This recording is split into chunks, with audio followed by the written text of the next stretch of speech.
Basag ang aking puso sa paanan ng altar ng San Agustin. Habang ang lahat ay naghihintay sa I do, tumalikod si Mateo para sa isang tawag ni Clarissa. Isang dekorasyon ka lang, Elena, walang silbi. Ang huling hagupit niya bago ako iwan sa gitna ng kahihiyan. Pero hindi nila alam, sa likod ng luhang ito ay ang utak ng isang henyo. Sino ang tunay na talunan kapag ang lupang inaapakan nyo ay nagsimula ng gumuho? Abangan ang aking pagbabalik. Huwag kang mag-alala, Clarissa. Isang dekorasyon lang siya sa buhay ko. Isang marupok na palamuting kailangan kong pakasalan para sa imahe ng pamilya. Pero ikaw lang ang nasa isip ko sa bawat sandali. Ang boses ni Mateo ay malamig, matalim, at walang bahid ng pag-aalinlangan. Bawat salitang binitawan niya sa kabilang linya ng telepono ay tila mga punyal na bumaon sa puso ni Elena. Sa likod ng kalahating nakabukas na pinto ng silid-bihisan ng simbahan, nakatayo si Elena. Suot ang kanyang maringal na puting gown. Ang kanyang mga kamay, na dahan-dahang nanginginig, ay may hawak na isang munting butonyere. Isang puting rosas na maingat niyang pinili para sa kanyang magiging asawa. Naisa na niyang sorpresahin si Mateo. Naisa na niyang ayusin ang kurbata nito at bulungan ng mahal kita bago sila humarap sa altar ng San Agustin. Ngunit ang sorpresang yon ay naging isang sumpa. Ang mga daliri ni Elena ay unti-unting nawalan ng lakas, dahilan upang malaglag ang munting rosas sa sahig. Walang tunog ang pagbagsak nito, ngunit sa pandinig ni Elena, ito ay kasing lakas ng isang malaking pagsabog na dumurog sa kanyang buong mundo. Nanuyo ang kanyang lalamunan. Ang hanging pilit niyang nilalanhap ay tila naging libu-libong karayom na tumutusok sa kanyang baga. Ang kanyang puso, na kanina lamang ay naglulundag sa saya, ngayon ay tila isang ibong binali ang mga pakpak at hinayaang mahulog sa madilim na bangin. Ang init ng kanyang pag-ibig ay mabilis na hinalinhinan ng isang nanunuot na lamig na nanggagaling sa kanyang kaloob-looban. Paano nagawa ni Mateo na sabihin ang mga salitang iyon sa mismong araw ng kanilang kasal? Ang lahat ba ng mga ngiti, ang lahat ng mga pangako ng proteksyon ay isa lamang palabas? Isang malalim na katahimikan ang bumalot sa silid, maliban sa marahang paghinga ni Mateo sa kabilang dako ng pinto. Sa sandaling iyon, ang makulay at maliwanag na hinaharap na binuo ni Elena sa kanyang isipan ay naglaho na parang usok na tinangay ng malakas na hangin. Isang tanong ang paulit-ulit na umaling-awngaw sa kanyang naguguluhang isipan. Hanggang kailan ko ba lulukohin ang aking sarili na ako ay sapat na para sa kanya? Hindi nagtagal, bumukas ang pinto. Lumabas si Mateo, matikas sa kanyang suot na barong. Ngunit ang kanyang mga mata ay walang emosyong tumingin kay Elena. Walang bakas ng pagsisisi, walang bakas ng pagmamahal. "Handa ka na ba?" tanong ni Mateo. Ang boses ay tila isang estranghero. Naghihintay na ang mga bisita. Tapusin na natin ang seremonyang ito. Hindi nakasagot si Elena. Ang kanyang mga paa ay tila nakabaon sa semento habang sinusundan niya ang lalaking kakasabi pa lamang na siya ay isang walang silbing palamuti. Sa loob ng simbahan, ang bango ng mga bulaklak ng sampagita at rosas ay naging nakakasuffocate. Ang tugtog ng organo ay tila isang malungkot na awit ng pagpanaw kaysa sa pagdiriwang ng pag-ibig. Habang naglalakad si Elena sa gitna ng aisle, bawat hakbang niya ay tila isang paglapit sa sarili niyang bitayan. Ang mga ngiti ng mga kamag-anak at kaibigan ay tila mga pangungutya na hindi nila alam. Nang makarating sila sa harap ng altar, sa gitna ng banal na seremonya, biglang tumunog muli ang cellphone ni Mateo. Hindi ito ang normal na tunog. Ito ay ang espesyal na ringtone na inilaan niya para sa emergency ni Clarissa. Huminto ang pari. Tumingin ang lahat kay Mateo. Sa halip na patayin ang telepono, kinuha ito ni Mateo at binasa ang mensahe. Ang kanyang mukha ay biglang namutla at napuno ng takot. "I'm sorry," bulong ni Mateo, ngunit hindi kay Elena, kundi sa hangin. "Kailangan ako ni Clarissa. Isang emergency. Tinalikuran ni Mateo ang altar. Tinalikuran niya ang pari. At higit sa lahat, tinalikuran niya si Elena sa harap ng daan-daang tao. Ang tunog ng kanyang mabilis na mga hakbang sa marmol na sahig ng simbahan ay tila bawat saksak sa dangal ni Elena. Mateo, tawag ni Doña Aurora, ang kanyang ina.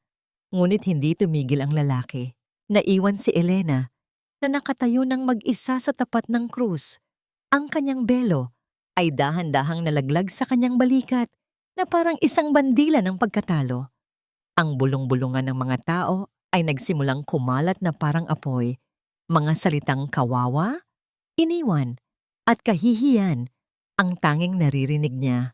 Dahan-dahang lumingon si Elena sa direksyon kung saan lumabas ang kanyang asawa. Doon, sa gitna ng malaking pinto ng simbahan, nakita niya ang isang anino ng babaeng nakatayo sa malayo.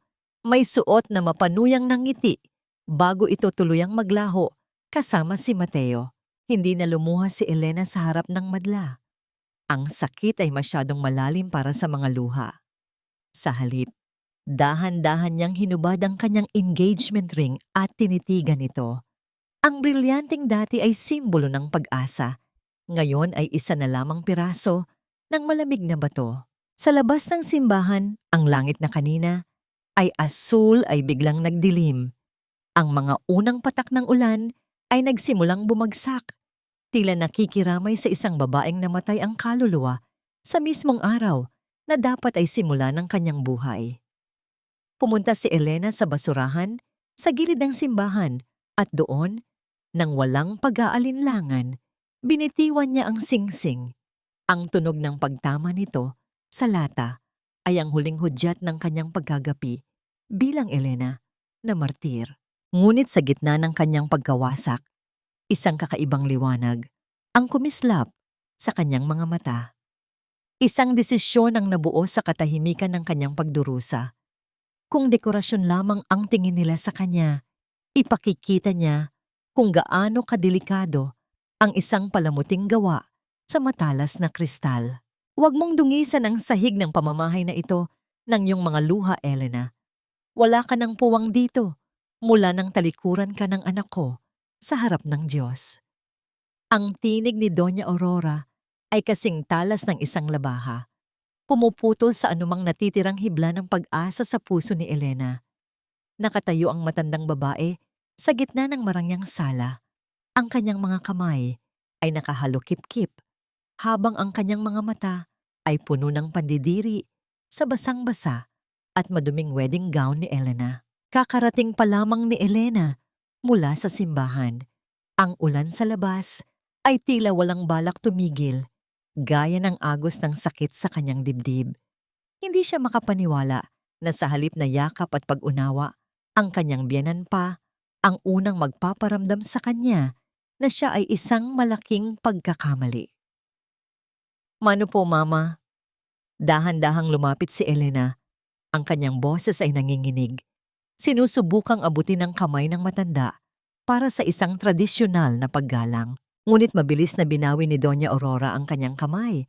Tila ba ayaw niyang mahawakan ng isang sumpa. "Huwag mo akong tawaging Mama. Isang malaking kahihiyan ang dinala mo sa pamilyang ito. Kung sapat kang babae para kay Mateo, hindi siya aalis sa tabi mo para hanapin si Clarissa. Ang katotohanan ay ito. Isa kang pabigat, Elena. Isang babaeng walang silbi, kundi ang magmukhang kawawa." Ang bawat salita ay tila isang sampal na nagpamanhid sa pisngi ni Elena. Gusto niyang sumigaw. Gusto niyang sabihin na siya ang biktima rito, na siya ang iniwan at ipinagpalit. Ngunit ang kanyang edukasyon at ang pangakong binitawan niya sa kanyang yumaong ina na maging isang mabuting asawa at mapagpakumbabang tao ang nagpatahimik sa kanya. Dahan-dahang tumalikod si Elena at umakyat sa itaas, sa silid na dapat sana ay magiging saksi ng kanilang unang gabi bilang mag-asawa. Ang amoy ng mamahaling pabango ni Mateo ay nakalutang pa rin sa hangin. Isang malupit na paalala ng presensya ng lalaking dumurog sa kanya. Binuksan niya ang kanyang aparador. Doon, sa ilalim ng mga tumpok ng damit na binili para sa kanya ni Mateo, mga damit na kailanman ay hindi niya naging komportable dahil masyadong magarbo, ay ang kanyang lumang bag. Isang simpleng backpack na naglalaman ng kanyang mga gamit sa geolohiya, ang kanyang compass, ang kanyang magnifying lens, at ang mga lumang notebook na puno ng mga technical na obserbasyon tungkol sa kailaliman ng lupa. Ito ang tunay na Elena. Ito ang V na pilit niyang itinago sa loob ng 2 taon para lamang maging isang ideal na asawa. Bago siya tuluyang lumisan, dumaan si Elena sa kusina. Sa gitna ng kanyang nagdurugong puso, may isang bahagi ng kanyang pagkatao ang nais mag-iwan ng isang huling alaala. Sinindihan niya ang kalan. Sa katahimikan ng gabi, ang tunog ng kumukulong sabaw ng sinigang ay naging tanging musika sa loob ng bahay. Maingat niyang hiniwa ang mga sangkap. Bawat hiwa ay tila isang paghiwalay sa kanyang nakaraan.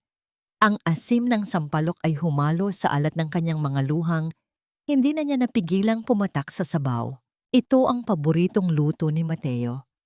Isang huling serbisyo mula sa isang walang silbing asawa. Nang matapos, inilapag niya ang mangkok sa mesa, tinakpan ito ng maayos, at nag-iwan ng isang maliit na piraso ng papel sa tabi nito. Walang mahabang paliwanag, walang sumbat. 3 salita lamang ang nakasulat sa Tagalog na tila isang huling hininga. Tapos na ako. Bit-bit ang kanyang backpack, dahan-dahang bumaba si Elena. Nadaanan niya ang wedding gown na kanina lang ay hinubad niya at iniwan na parang isang basahan sa sahig ng banyo. Hindi na niya ito muling tiningnan. Sa pintuan, muling humarang si Doña Aurora. Saan ka pupunta? Huwag mong isiping makakakuha ka ng kahit 1 sentimo sa pamilyang ito pagkatapos mong umalis.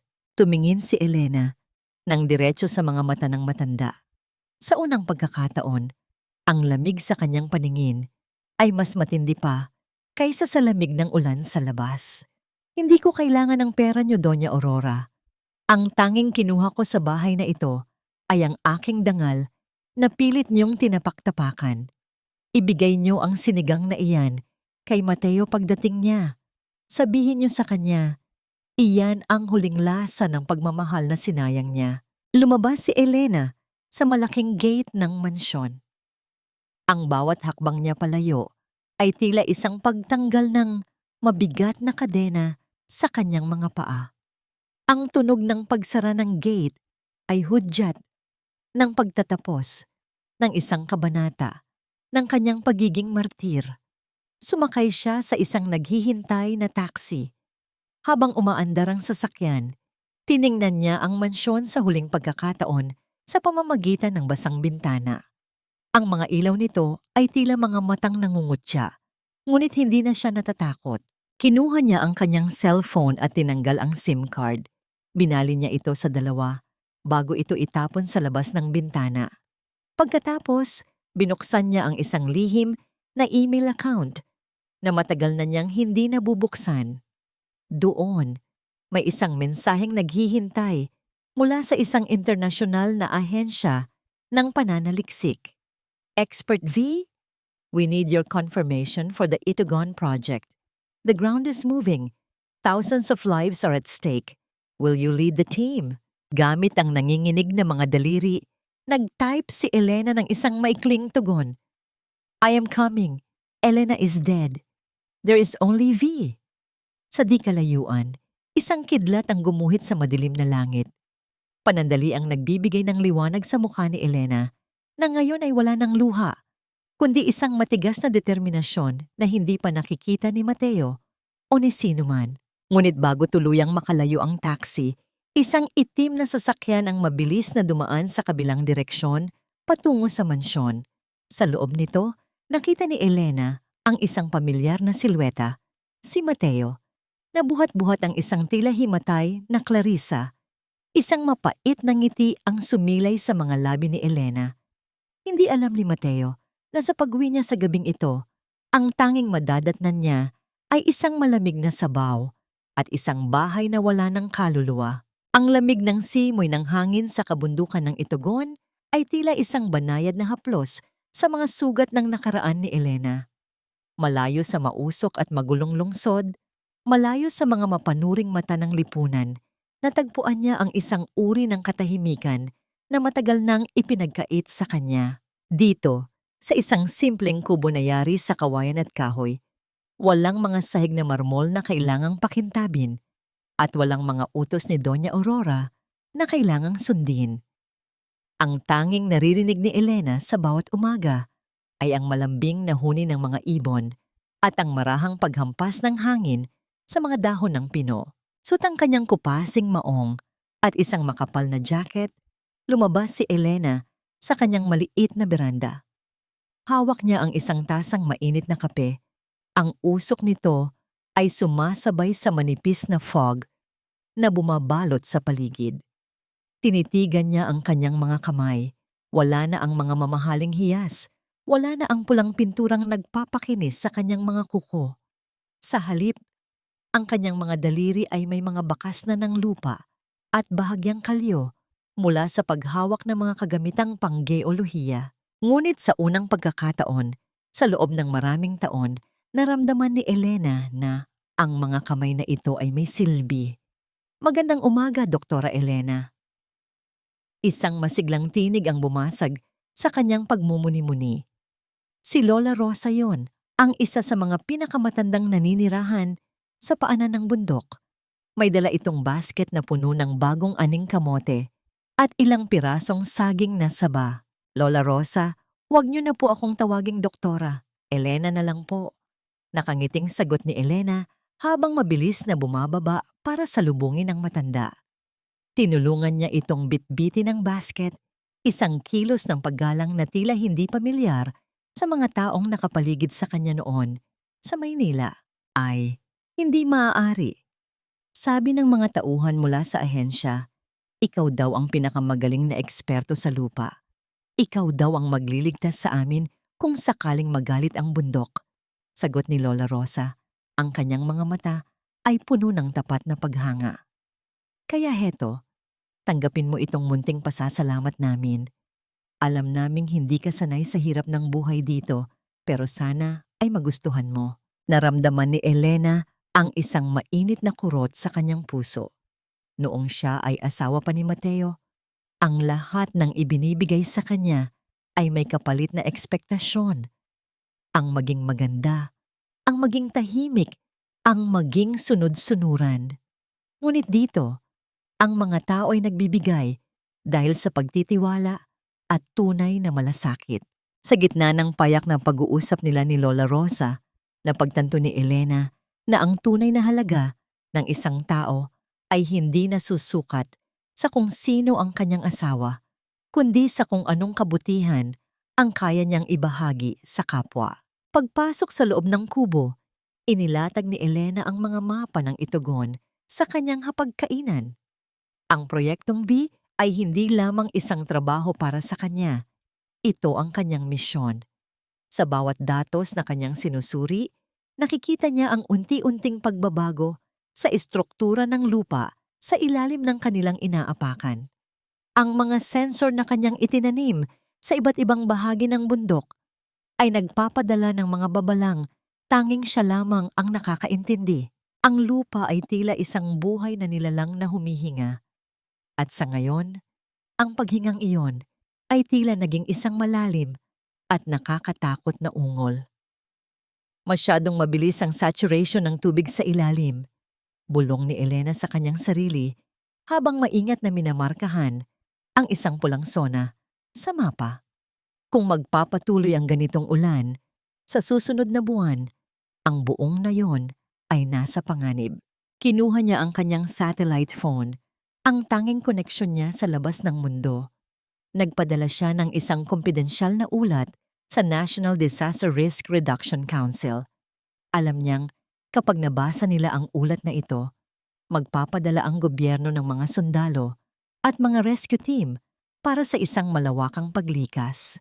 Isang bahagi ng kanyang isipan ang nanalangin na sana ay hindi si Mateo ang ipadala. Ngunit sa ilalim ng kanyang takot, May isang maliit na tinig na nagsasabing ang tadhana ay may kakaibang paraan ng paglalaro. Isang hapon, habang naglalakad si Elena, pabalik mula sa isang mataas na bahagi ng bundok, may napansin siyang isang kakaibang bagay sa gitna ng mga damo. Ito ay isang pirasong tela na kulay camouflage. Isang bahagi ng uniforme ng militar. Pinulot niya ito at naramdaman ang isang pamilyar na kaba. Ang tela ay bago pa. Tila ba may mga sundalong nagsagawa ng surveillance sa lugar? Kamakailan lamang nang hindi niya nalalaman. Sino ang mga ito? At bakit sila narito nang walang pasabi sa kanya bilang lead expert ng proyekto? Nang gabing iyon, hindi mapakali si Elena. Ang bawat kaluskos ng mga sanga sa labas ng kanyang kubo ay tila naging boses ng nakaraan na tumatawag sa kanya. Binuksan niya ang kanyang notebook at isinulat ang isang pangungusap na naglalarawan sa kanyang nararamdaman. Ang bundok ay nagbabago at ang aking mundo ay muling gumuguho. Biglang tumunog ang kanyang satellite phone, isang tawag mula sa Maynila. V, kailangan mong maghanda. Ang advance team ng military ay papunta na riyan bukas ng umaga. Sila ang magsisilbing security mo habang ginagawa ang huling assessment bago ang forced evacuation. Ang namumuno sa operasyon ay si Colonel Mateo Valeriano. Ang pangalang iyon ay tila isang kidlat na tumama sa gitna ng katahimikan ng gabi. Ang kamay ni Elena ay nanigas sa pagkakahawak sa phone. Ang bawat alaala ng kahihiyan sa simbahan, ang bawat sampal ng mga salita ni Doña Aurora, at ang imahe ni Mateo na tumatalikod sa kanya ay bumalik na parang isang malaking agos ng tubig. V? Nariyan ka pa ba? Tanong ng boses sa kabilang linya. Dahan-dahang huminga ng malalim si Elena. Ang kanyang mga mata, na dati ay puno ng lungkot, ay nagningning sa isang uri ng katatagan na hinubog ng sapat na panahon at katahimikan. Nariyan pa ako. Maikli at malamig niyang sagot. Sabihin mo sa kanila, tatanggapin ko ang team. Pero sabihin mo rin kay Colonel Valeriano, wala siyang makikilalang Elena rito. Ang narito ay ang hepe ng proyektong ito at bawat utos ko ay batas. Ibinaba niya ang phone at tinitigan ang kanyang refleksyon sa madilim na bintana. Ang babaeng nakikita niya ay hindi na ang dekorasyong marupok. Siya na ang bundok, matatag, tahimik, at handang humarap sa anumang unos. Sa labas, ang unang patak ng ulan ay nagsimulang tumama sa bubong na yari sa pawid na lumilikha ng isang mabigat na ritmo sa katahimikan. Isang babala na ang panahon ng pagtatago ay tapos na. Ano ba, Mateo? Bakit ba parang wala ka sa sarili mo? Masakit ang ulo ko, pero tila mas iniisip mo pa ang babaeng iyon na lumayas na. Ang boses ni Clarissa ay matinis at puno ng pagrereklamo. Bumasag sa katahimikan ng silid na dati ay puno ng kapayapaan. Nakahiga siya sa malambot na kama, may basang tuwalya sa noo, habang si Mateo ay nakatayo sa harap ng bintana, nakatingin sa malayo kung saan ang ulan ay patuloy na bumubuhos. 2 linggo na ang lumipas mula ng gabing iwan sila ni Elena. 2 linggo na ring tila nawalan ng direksyon ang buhay sa loob ng mansyon ng mga Valeriano. Nagpapahinga ka naman na Clarissa. Sinabi ng doktor na wala namang malalang problema sa puso mo. Kailangan mo lang daw bawasan ng stress. Malamig na sagot ni Mateo nang hindi lumilingon. At paano ako hindi mai-stress? Ang mga katulong na kinuha ni Mama ay napakabagal. Hindi nila alam kung paano ihanda ang gamot ko. Hindi nila alam kung anong gusto kong kainin. Noon, kahit paano, ay may gumagawa ng lahat. Hindi na tinapos ni Mateo ang pakikinig. Lumabas siya ng silid at naglakad patungo sa kusina. Sa bawat sulok ng bahay tila may multo ni Elena na nagmamasid sa kanya. Nakikita niya ito sa malinis na mga kurtina, sa maayos na pagkakadisplay ng mga antik na florera, at sa bawat detalyeng dati ay hindi niya pinapansin dahil itinuturing niyang obligasyon lamang iyon ng isang asawa. Binuksan niya ang refrigerator at nakita ang isang mangkok na may takip. Ito ang sinigang na iniwan ni Elena noong gabing umalis ito. Sa loob ng 2 linggo, hindi ito ipinatapon ni Mateo kahit na alam niyang maaari itong mapanis. Ininit niya ang sabaw. Ang tunog ng asul na apoy mula sa kalan ay tila isang mahinang bulong sa gitna ng gabi. Nang maluto, dahan-dahan niyang tinikman ang sabaw. Ang asim nito ay humagupit sa kanyang dila at ang alat ay tila sumuot sa kanyang lalamunan hanggang sa kanyang puso. Ito ang huling lasa ng pag-ibig ni Elena. Isang pag-ibig na binaliwala niya, tinapak-tapakan at ipinagpalit sa isang pananagutang puno ng kasinungalingan. Bakit mo ginawa ito, Elena? Bulong ni Mateo sa kanyang sarili. Ang kanyang mga mata ay nanunuyo at ang kanyang dibdib ay tila pinipiga ng isang malaking kamay. Bakit ka umalis nang walang pasabi? Bakit mo ako iniwan sa gitna ng gulong ito? Ngunit sa kaibuturan ng kanyang pagkatao, alam ni Mateo ang sagot. Iniwan siya ni Elena dahil siya ang unang nang iwan. Iniwan siya ni Elena dahil pinili niyang maging bulag sa harap ng katotohanan. Pumasok sa kusina si Doña Aurora. Suot ang kanyang mamahaling robe. Mateo, bakit ka kumakain ng tira-tirang pagkain? Ipatapon mo na yan sa mga aso. Bukas ay kukuha tayo ng bagong chef mula sa isang sikat na hotel. Hindi na kailangan, ma. Matigas na sagot ni Mateo habang inilalapag ang kutsara. Ang tunog ng metal na tumama sa porselana ay naging hudyat ng kanyang namumuong galit. Walang chef ang makakagaya sa lasa ng pag-aalaga ni Elena. At iyan ang katotohanang ayaw nating tanggapin na tinapon natin ang kaisa-isang tao na tunay na nagmamahal sa pamilyang ito nang walang hinihinging kapalit. Aba, at nagiging madrama ka na ngayon? Huwag mong kalimutan, Mateo, ang babaeng yon ay isang hamak na geologist lang, isang taong walang pangalan sa lipunan. Si Clarissa ang kailangan mo para sa iyong karera, pagtatanggol ng matanda. Tumingin si Mateo sa kanyang ina at sa unang pagkakataon, nakita niya ang kababawan ng mga prinsipyo nito. Ang lahat ay tungkol sa imahe, tungkol sa yaman, at tungkol sa utang na loob. Biglang tumunog ang kanyang opisyal na cellphone. Isang tawag mula sa General Headquarters. Colonel Valeriano, report to the Situation Room immediately. We have a national emergency in Itugon, Benguet. High risk of massive landslide. We need you to lead the deployment for forced evacuation and security. Copy that, sir. I'm on my way. Sa sandaling iyon, tila naging malinaw ang lahat kay Mateo. Ang trabahong ito, ang magsisilbing takas niya mula sa sakal na kapaligiran ng mansyon. Ngunit may isang impormasyon ang nakakuha ng kanyang atensyon sa ipinadalang digital file. Liaise directly with the lead expert on site, codename Expert V. She has absolute authority over the technical assessment. Expert V! Bulong ni Mateo. May kung anong kaba ang gumapang sa kanyang likuran. Bakit tila pamilyar ang titik na yon? Bakit tila may koneksyon ito sa isang bahagi ng buhay ni Elena na kailanman ay hindi niya binigyan ng oras na alamin? Bumalik siya sa kanyang silid para mag-empake. Sinubukan siyang pigilan ni Clarissa sa pamamagitan ng pag-iyak at pagkunwari na sumasakit ang dibdib. Ngunit sa pagkakataong ito, hindi man lang siya tiningnan ni Mateo. Magpahinga ka na lang, Clarissa. May mas mahahalagang buhay na nakataya sa Itugon kaysa sa mga sumpong mo. Malamig niyang sabi bago isinara ang pinto. Habang lulan ng military jeep patungo sa Benguet, pinagmamasdan ni Mateo ang madilim na kalsada. Ang bawat liko, ang bawat paakyat na daan ay tila isang paglalakbay patungo sa isang katotohanang hindi niya inaasahan.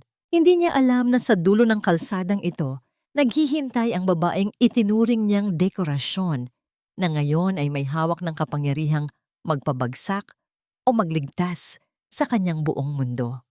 Isang tanong ang nanatiling nakabitin sa malamig na hangin ng madaling araw. Sa muling pagkikita, makikilala pa ba niya ang mga matang dati ay puno ng pagsamba? Ngunit ngayon ay maaring puno na ng puot. Ang sasakyan ay patuloy na umakyat sa mga bulubundukin, habang sa malayo, ang kidlat ay muling gumuhit sa langit. Tila isang babala ng paparating na unos na hindi lamang magpapaguho ng lupa, kundi pati na rin ng mga pader ng kanyang kapalaluan. Colonel Valeriano, narito na tayo sa command center ng Itugon. Naghihintay na ang lead expert sa loob. Ang ulat ng kanyang aide de camp ay bahagyang nagpabalik sa diwa ni Mateo mula sa kanyang malalim na pag-iisip.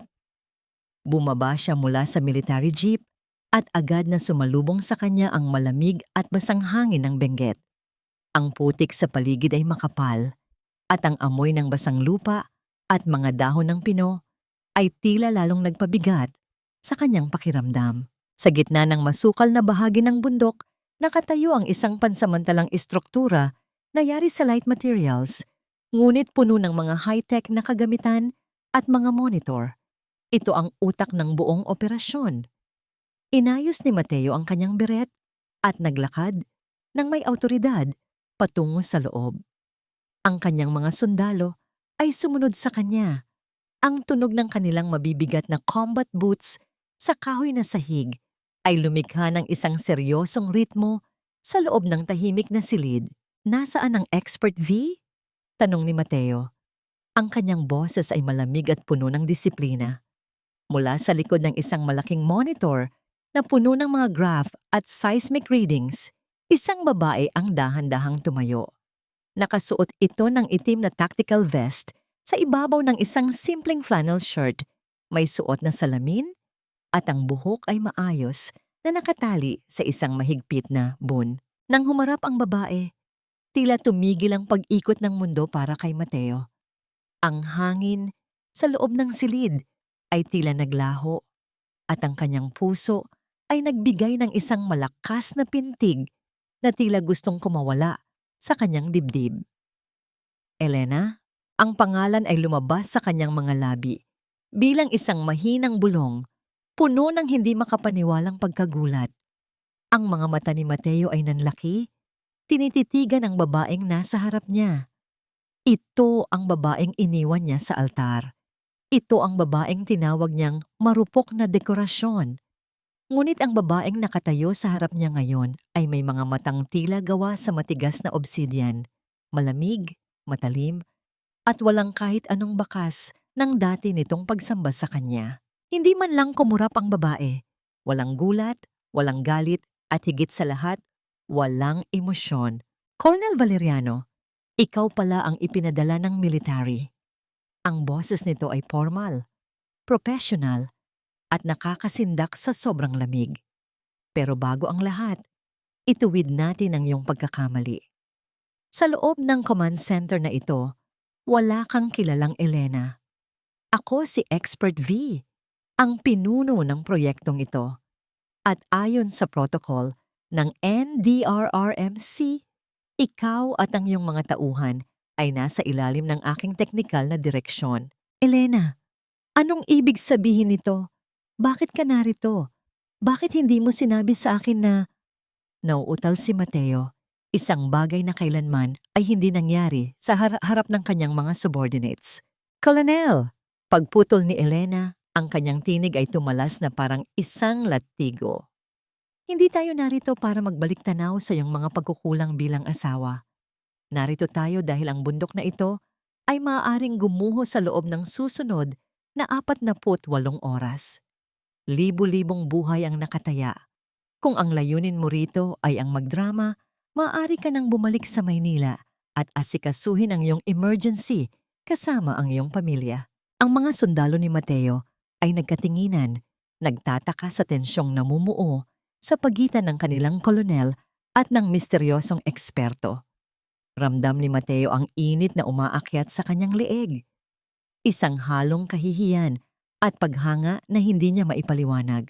Lumapit si Elena sa isang malaking digital map at itinuro ang isang bahagi ng bundok. Ang kanyang bawat kilos ay puno ng tiwala sa sarili. Bawat salita ay may bigat ng karunungan. Narito ang mga fracture lines. Ang saturation ng tubig ay nasa critical level na. Cornell, kailangan kong mag-deploy ang iyong mga tao ng karagdagang sensor sa Zone 4 bago magdilim. Mapanganib ang terrain, pero kailangan ko ng tumpak na datos para malaman kung kailan natin sisimulan ang forced evacuation. Tinitigan ni Mateo ang kamay ni Elena habang itinuturo nito ang mapa. Wala na roon ang kanyang singsing.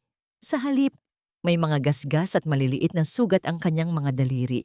Mga sugat na nakuha sa tunay na pagtatrabaho sa field. Panganib! Elena, hindi mo pwedeng iutos iyan. Masyadong malakas ang ulan. Baka matrap ang mga tao ko sa Zone 4. Pagtutol ni Mateo, sinusubukang bawiin ang kanyang autoridad. Dahan-dahang itinaas ni Elena ang kanyang paningin.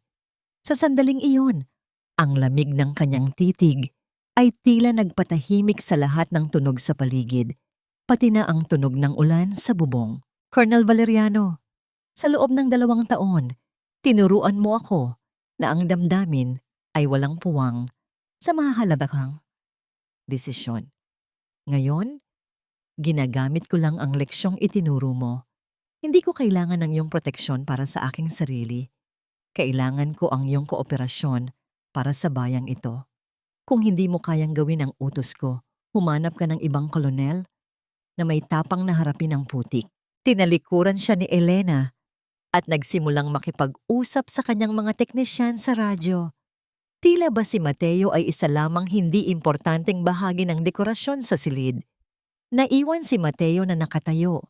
Ang kanyang mga kamao ay nakakuyom sa kanyang gilid. Ang sakit ng katotohanan ay mas matindi pa kaysa sa anumang sugat sa gera. Ang babaeng dati ay hindi makatingin sa kanya ng diretsyo.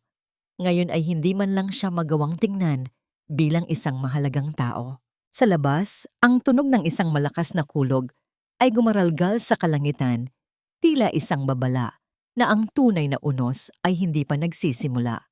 Si Mateo ay lumabas ng silid. Ang kanyang puso ay nagkakagulo sa gitna ng galit, pagsisisi at isang kakaibang uri ng pangungulila. Sa bawat patak ng ulan na tumatama sa kanyang mukha, naaalala niya ang sinabi ni Elena. Ipakikita ko kung gaano kadelikado ang isang palamuting gawa sa matalas na kristal. Ngayon, nasusugatan na siya. At ito ay simula pa lamang. Hindi asukal ang kailangan ko sa kape, Colonel. Ang kailangan ko ay ang resulta ng deployment sa Zone 4. Ang boses ni Elena ay hindi man lamang nagbago ng tono habang nananatiling nakatuon ang kanyang mga mata sa nagliliyab na pulang mga tuldok sa kanyang monitor. Nakatayo si Mateo sa kanyang tabi. Hawak ang isang umuusok na tasa ng kape na sinubukan niyang iabot sa kanya bilang isang munting pagtatangka na basagin ang makapal na pader ng yelo sa pagitan nila. Dahan-dahang ibinaba ni Mateo ang tasa sa gilid ng mesa. Ang tunog ng ceramic na tumama sa kahoy ay tila isang napakalakas na ingay sa gitna ng seryosong katahimikan ng command center. Tinitigan niya ang profile ng mukha ni Elena, ang talim ng kanyang panga, ang konsentrasyon sa kanyang mga mata, at ang paraan ng kanyang paghinga na tila kontroladong-kontrolado. Ito ang babaeng dati ay gumigising ng maaga para lamang ipagtimpla siya ng kape sa paraang gusto niya. Ito ang babaeng dati ay humihingi ng paumanhin kahit wala itong kasalanan. Ngayon, ni hindi man lamang nito magawang sulyapan ang tasa na dinala niya. The deployment is 80% complete, Expert V, sagot ni Mateo. Pilit na pinapanatili ang profesionalismo sa kanyang boses kahit na ang kanyang kaloob-looban ay tila binabaklas ng pagsisisi. Masyadong madulas ang daan. Ayaw kong ituloy ang huling 20% hanggat hindi tumitigil ang malakas na buhos ng ulan. Sa sandaling iyon, dahan-dahang lumingon si Elena. Ang kanyang mga mata, sa ilalim ng malamig na liwanag ng mga fluorescent lamp, ay tila mga salamin na nagpapakita ng lahat ng pagkakamali ni Mateo. Noon, Colonel, sinabi mo sa akin na sa giyera, walang puwang ang pag-aalinlangan, na ang bawat segundong sinasayang ay katumbas ng buhay ng mga tao. Paalala ni Elena, ang bawat salita ay may dalang pait ng nakaraan. Bakit ngayon ay tila naging maingat ka? Dahil ba ang buhay ng iyong mga sundalo ang nakataya? O dahil hindi mo matanggap na ang utos ay nanggagaling sa babaeng itinuring mong walang silbi? Elena, hindi iyan ang ibig kong sabihin. Hakbang ni Mateo palapit. Ang kanyang kamay ay bahagyang umangat na tila gustong hawakan ng braso nito, ngunit mabilis na umatras si Elena. Ang distansya sa pagitan nila ay 2 hakbang lamang, ngunit para kay Mateo, ito ay tila isang napakalalim na bangin na hindi na kailanman matatawid. Huwag mo akong lalapitan ng ganyan, Mateo, bulong ni Elena. Sa unang pagkakataon ay nabasag ang kanyang profesional na tono at lumitaw ang isang bahagi ng kanyang hinanakit. Ang unipormeng suot mo ay simbolo ng proteksyon. Pero nasaan ang proteksyong yan noong kailangan ko? Noong iniwan mo ako sa altar para sa isang kasinungalingan? Napatungo si Mateo. Ang bawat salita ni Elena ay tila isang mabigat na pasanin na idinaragdag sa kanyang mga balikat. Naalala niya ang gabi ng kanilang kasal, ang amoy ng sampagita, ang malamig na simoy ng hangin sa labas ng simbahan, at ang paraan ng pagbitaw niya sa kamay ni Elena nang walang lingon-likod. I am sorry, Elena. I was blind. Clarissa. She manipulated the situation and Clarissa did not leave me. Mateo, you did. Putol ni Elena. Ang kanyang boses ay bumalik sa pagiging kasing tigas ng bato. Kaya huwag mong gamitin ang iyong pagsisisi para hadlangan ang operasyong ito. Kung ayaw mong ituloy ang deployment, ibigay mo sa akin ang radyo. Ako mismo ang aakyat sa Zone 4. Hindi. Hindi kita hahayaang gawin iyon. Halos pasigaw na, sabi ni Mateo. Ang kanyang puso ay napuno ng takot sa ideyang mapapahamak si Elena. At sa anong karapatan? Hamon ni Elena. Dahan-dahang tumayo at hinarap siya ng buong tapang. Asawa? Matagal mo nang pinunit ang papel na yon. Colonel, gaya ng sabi ko, ikaw ay nasa ilalim ng aking teknikal na direksyon. Kaya gawin mo ang trabaho mo o umalis ka sa daanan ko. Napansin ni Mateo ang isang maliit na peklat sa malapit sa sentido ni Elena. Isang sugat na malamang ay nakuha nito sa pagtatrabaho sa field sa nakalipas na 2 taon. Naalala niya kung paano niya itong pinipilit na manatili sa loob ng bahay dahil mapanganib sa labas para sa isang katulad nito. Ngayon, ang peklat na yon ay tila isang medalya ng karangalan na wala siya. Tumalikod muli si Elena sa kanya. Tila ba ang usapan ay tapos na? Kinuha niya ang tasa ng kape na dinala ni Mateo. Ngunit sa halip na inumin ito, ibinigay niya ito sa isang batang technician na nasa kabilang mesa. Inumin mo ito, Mark. Mukhang kailangan mo ng pampagising para sa monitoring mamayang gabi, sabi ni Elena sa isang malambot na tinig na kailanman ay hindi narinig ni Mateo simula nang dumating siya rito. Ang panonood sa eksenang yon ay tila isang saksak sa puso ni Mateo. Ang pagmamahal at pag-aalaga ni Elena ay nariyan pa rin, ngunit hindi na para sa kanya. Ipinagkakait na ito sa kanya ng buong buo. Lumabas si Mateo ng command center. Ang kanyang mga mata ay naniningkit sa gitna ng malakas na ulan. Ang putik ay kumakapit sa kanyang bota, tila sinusubukang hilahin siya pababa sa kailaliman ng kanyang sariling pagsisisi. Kinuha niya ang kanyang radyo. Alpha Team, this is Colonel Valeriano. Resume deployment to Zone 4 immediately. I will lead the advance party. We move now. Habang umaakyat sa madulas at mapanganib na dalisdis ng bundok, ang bawat hirap ng kanyang paghinga ay inialay ni Mateo para kay Elena. Nais niyang patunayan na kaya niyang magbago, na kaya niyang protektahan ang babaeng sinaktan niya. Ngunit sa gitna ng kanyang pag-akyat, isang nakapangingilabot na tunog ang narinig mula sa kailaliman ng lupa. Hindi ito tunog ng kulog, kundi isang mahaba at gumaralgal na pagyanig na tila nagmumula sa mismong puso ng itugon. Kolonel, ang lupa! Gumagalaw ang lupa! Sigaw ng isa sa kanyang mga sundalo sa radyo. Bago pa man makasagot si Mateo, Isang malakas na alarm ang umalingaw-ngaw mula sa command center sa ibaba. Ang hudyat na ang critical threshold ay nalampasan na. Mateo! Mateo! Bumalik kayo! Ang boses ni Elena ay biglang narinig sa radyo, puno ng isang emosyong hindi niya magawang itago. Ang takot. Tumalikod si Mateo para tingnan ang direksyon ng command center, ngunit ang nakita niya ay ang unti-unting pagdausdos ng isang bahagi ng bundok patungo sa kinaroroonan ng maliit na istruktura kung nasaan si Elena. Elena! Sigaw ni Mateo. Ang kanyang boses ay nilamon ng ingay ng gumuhong lupa at naglalakihang mga bato. Mateo, bakit mo ako iniwan sa Maynila? Akala ko ba ay mahalaga ako sa'yo? Ang matinis na boses ni Clarissa ay tila isang kiskis ng bakal sa gitna ng seryosong ingay ng command center. Pumasok siya sa silid, nahila-hila ang isang mamahaling maleta, basa ang kanyang buhok at ang kanyang muka ay puno ng artipisyal na luha.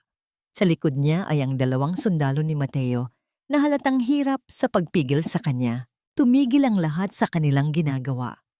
Ang mga teknisyan ni Elena ay nagkatinginan, habang si Elena mismo ay dahan-dahang lumingon mula sa kanyang mga monitor. Ang kanyang mukha ay nanatiling kalmado, ngunit ang kanyang mga kamao sa ilalim ng mesa ay nakakuyom ng mahigpit hanggang sa mamuti ang kanyang mga buko-buko. Clarissa, anong ginagawa mo rito? Ang boses ni Mateo ay puno ng gulat at bahagyang takot. Mabilis siyang lumapit sa babae. Ang kanyang mga mata ay pasalit-salit na tumitingin kay Elena at kay Clarissa. Masyadong mapanganib ang daan. Paano ka nakarating dito? Sumakay ako sa helicopter ng isa mong kaibigang general. Mateo, inatake ako sa puso kagabi. Akala ko ay mamatay na ako nang wala ka sa tabi ko. Humihikbi si Clarissa habang dahan-dahang sumasandal sa dibdib ni Mateo. Isang mapait na ngiti ang sumilay sa mga labi ni Elena. Napansin niya ang suot ni Clarissa, isang manipis na designer jacket at mamahaling boots na hindi man lang nababaka ng putik. Napansin din niya ang paraan ng paghawak nito kay Mateo. Tila ba ipinapakita nito sa buong mundo, at lalo na kay Elena, kung sino ang tunay na nagmamay-ari sa lalaki. Sa kabila ng lahat ng kanyang narating bilang isang eksperto, sa harap ni Clarissa, tila muli siyang nagiging ang babaeng iniwan sa altar. Ang bawat luhang inilalabas ni Clarissa ay tila mga patak ng lason na unti-unting pumapatay sa anumang natitirang respeto ni Elena para sa kanyang dating asawa. Colonel Valeriano, ang boses ni Elena ay bumasag sa dramang nagaganap. Ang command center na ito ay hindi isang daycare center o ospital. Kung hindi mo kayang kontrolin ang iyong pamilya, ilabas mo sila rito.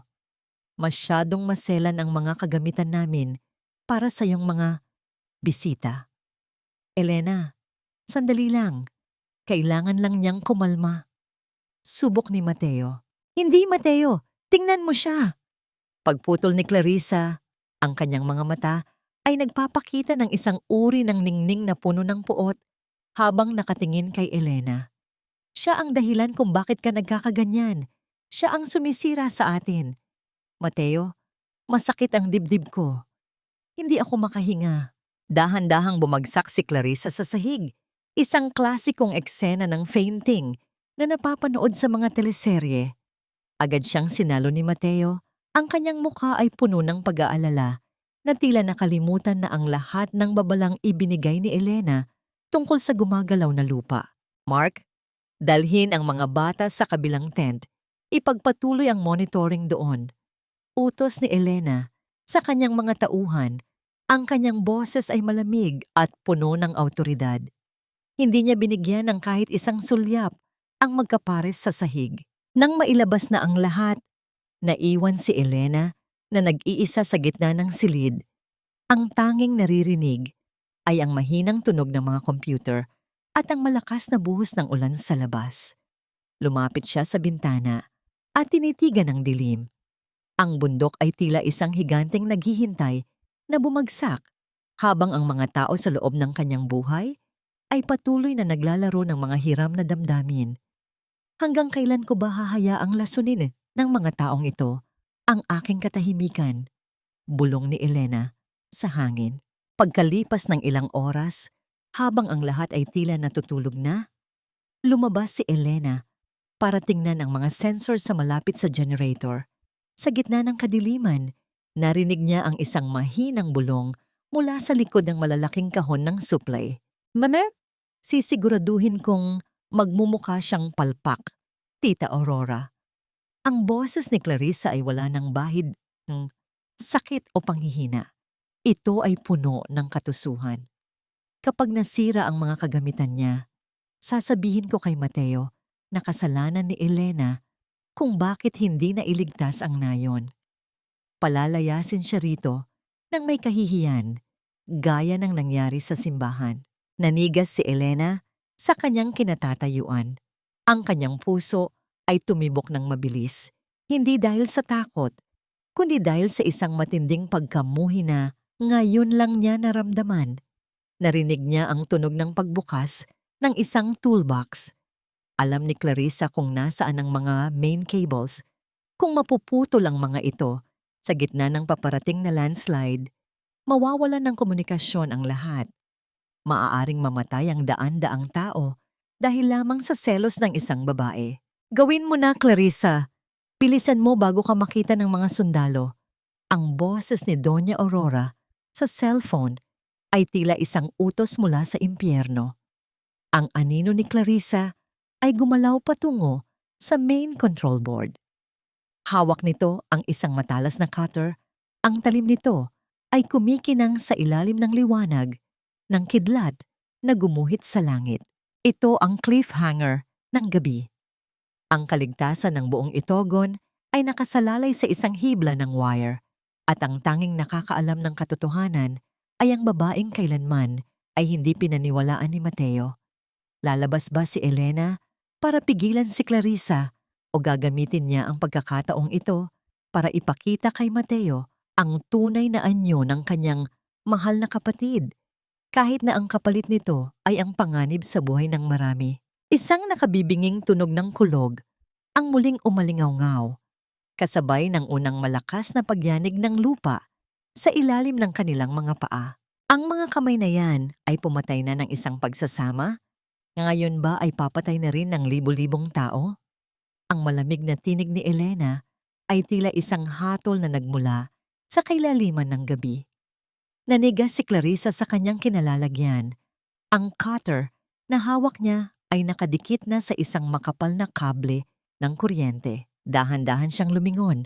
Ang kanyang mukha na dati ay puno ng amo, ay ngayon ay nababanaagan ng isang demonyong nangiti sa ilalim ng malamlam na ilaw ng emergency lamp. Elena, ang talino mo talaga, bulong ni Clarissa. Ang kanyang boses ay wala ng bakas ng panghihina. Pero sino ang maniniwala sa'yo? Sa tingin mo ba ay pakikinggan ka ni Mateo kapag sinabi kong ikaw ang nanakit sa akin dito sa dilim? Hindi ko kailangang magsalita, Clarissa. Ang mga sensor na ito ay nakatala sa bawat paggalaw sa loob ng silid na ito. Sagot ni Elena habang dahan-dahang humahakbang palapit. Ang bawat segundong inaaksaya mo sa iyong kasamaan ay isang segundong ninanakaw mo sa kaligtasan ng mga batang natutulog sa evacuation center. Wala ka bang konsensya? Konsensya? Ang konsensya ay para lamang sa mga mahihina na tulad mo. Asik ni Clarissa. Itinaas niya ang cutter, handang ituloy ang pananabutay. Kapag nawala ang kuryente, ikaw ang sisisihin nila.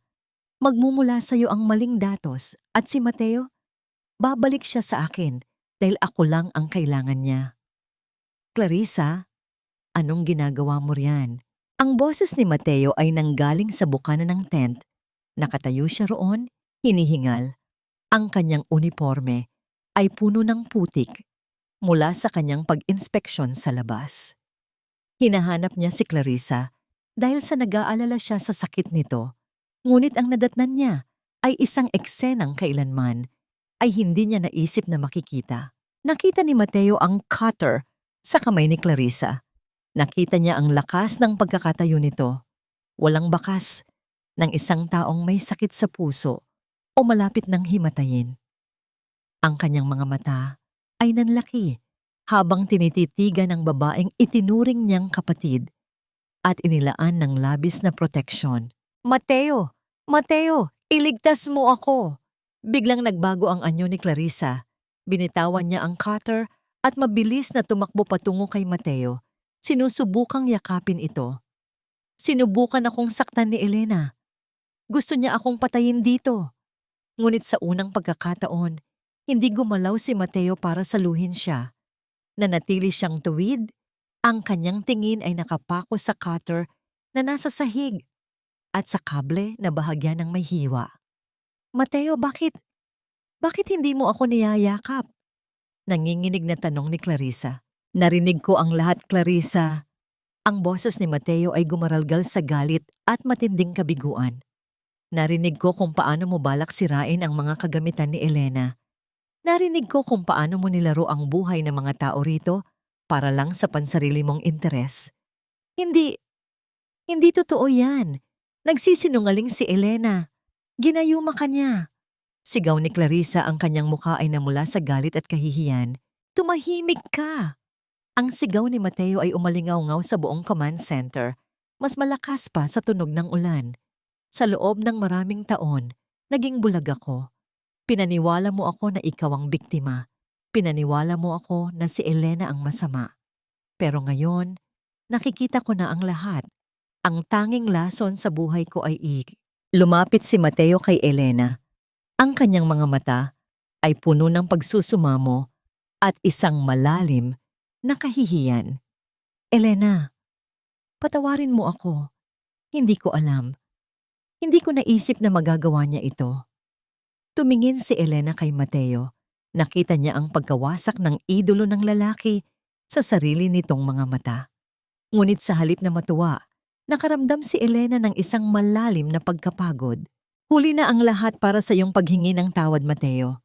Bulong ni Elena. Hindi ang aking kapatawaran ang dapat mong isipin ngayon. Tingnan mo ang monitor. Sa sandaling iyon, ang lahat ng screen sa loob ng silid ay biglang nag-flash ng kulay pula. Isang mahaba at nakapangingilabot na tunog ng sirena ang automatikong bumukas.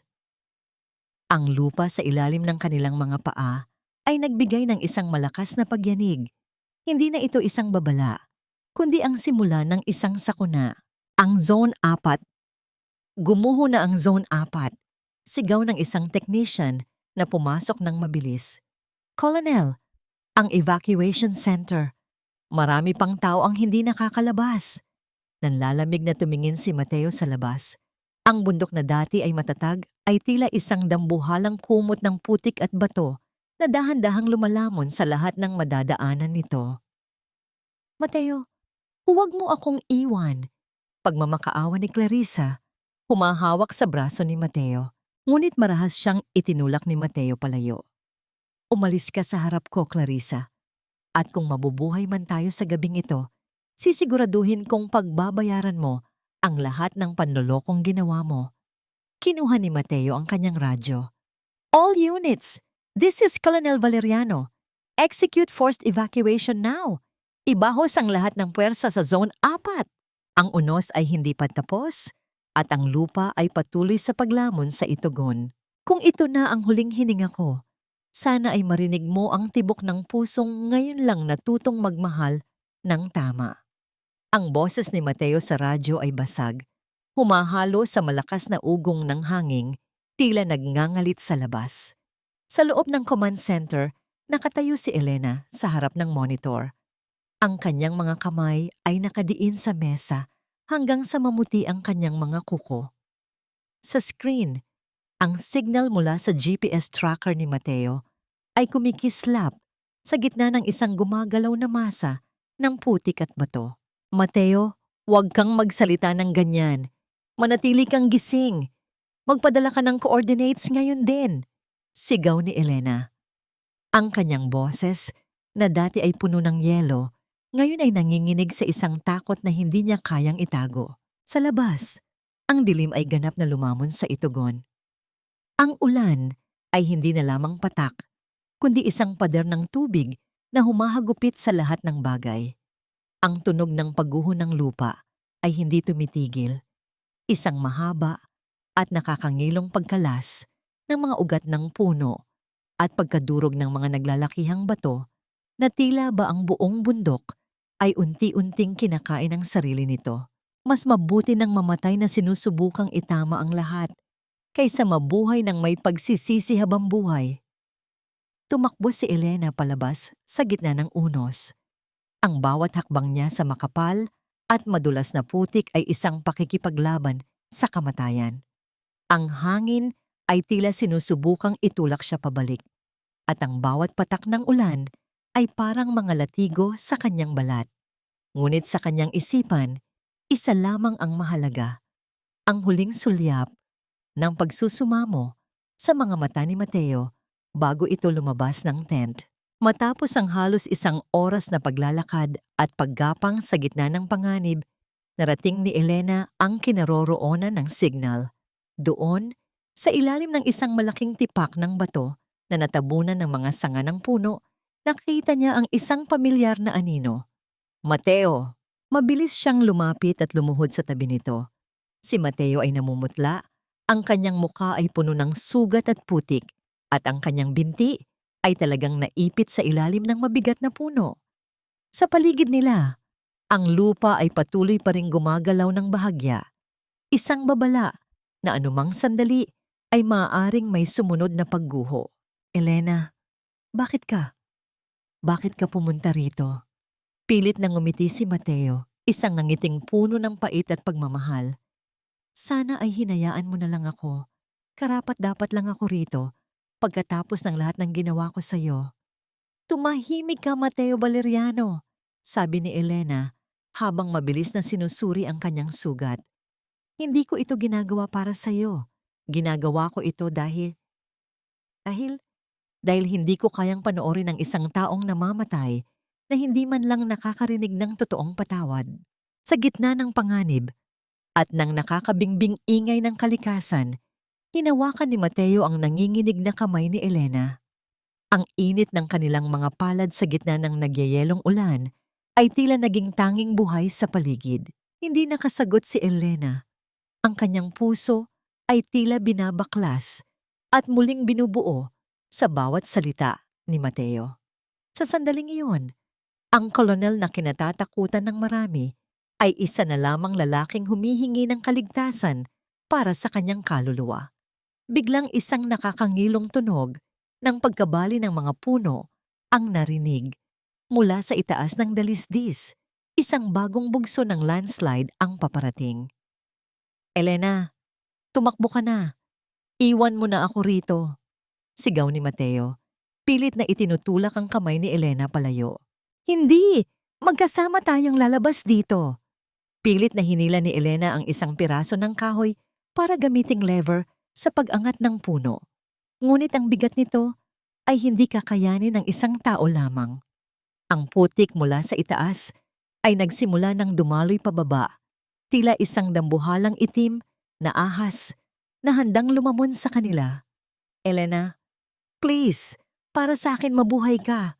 Mateo pleaded, his tears mixing with the rain. Sa huling sandali, bago tuluyang humampas ang malaking masa ng lupa, nakakita si Elena ng isang maliit na puwang sa ilalim ng malaking bato, isang maliit na kuweba na maaring magsilbing pansamantalang silungan. Humawak ka sa akin ng mahigpit, sigaw ni Elena. Sa isang hindi maipaliwanag na lakas, hinila niya ang katawan ni Mateo patungo sa puwang na iyon habang ang malaking bulto ng lupa ay dumaan sa ibabaw nila, na nagbaon sa lahat ng bagay sa paligid sa ilalim ng katahimikan ng kamatayan. Naiwan silang dalawa sa loob ng madilim at masikip na espasyo. Ang tanging naririnig ay ang kanilang mabilis na paghinga at ang mabigat na tibok ng kanilang mga puso.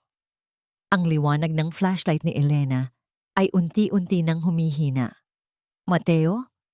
Mahinang tawag ni Elena sa dilim. Nariyan pa ako, Elena.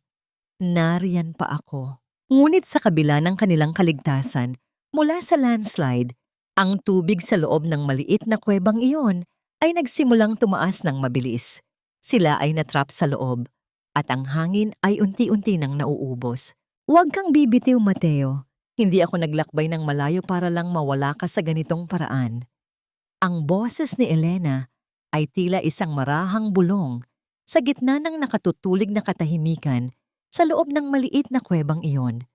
Ang tubig na kulay putik ay umabot na sa kanilang dibdib at ang lamig nito ay tila unti-unting pinapatay ang bawat selula sa kanilang katawan.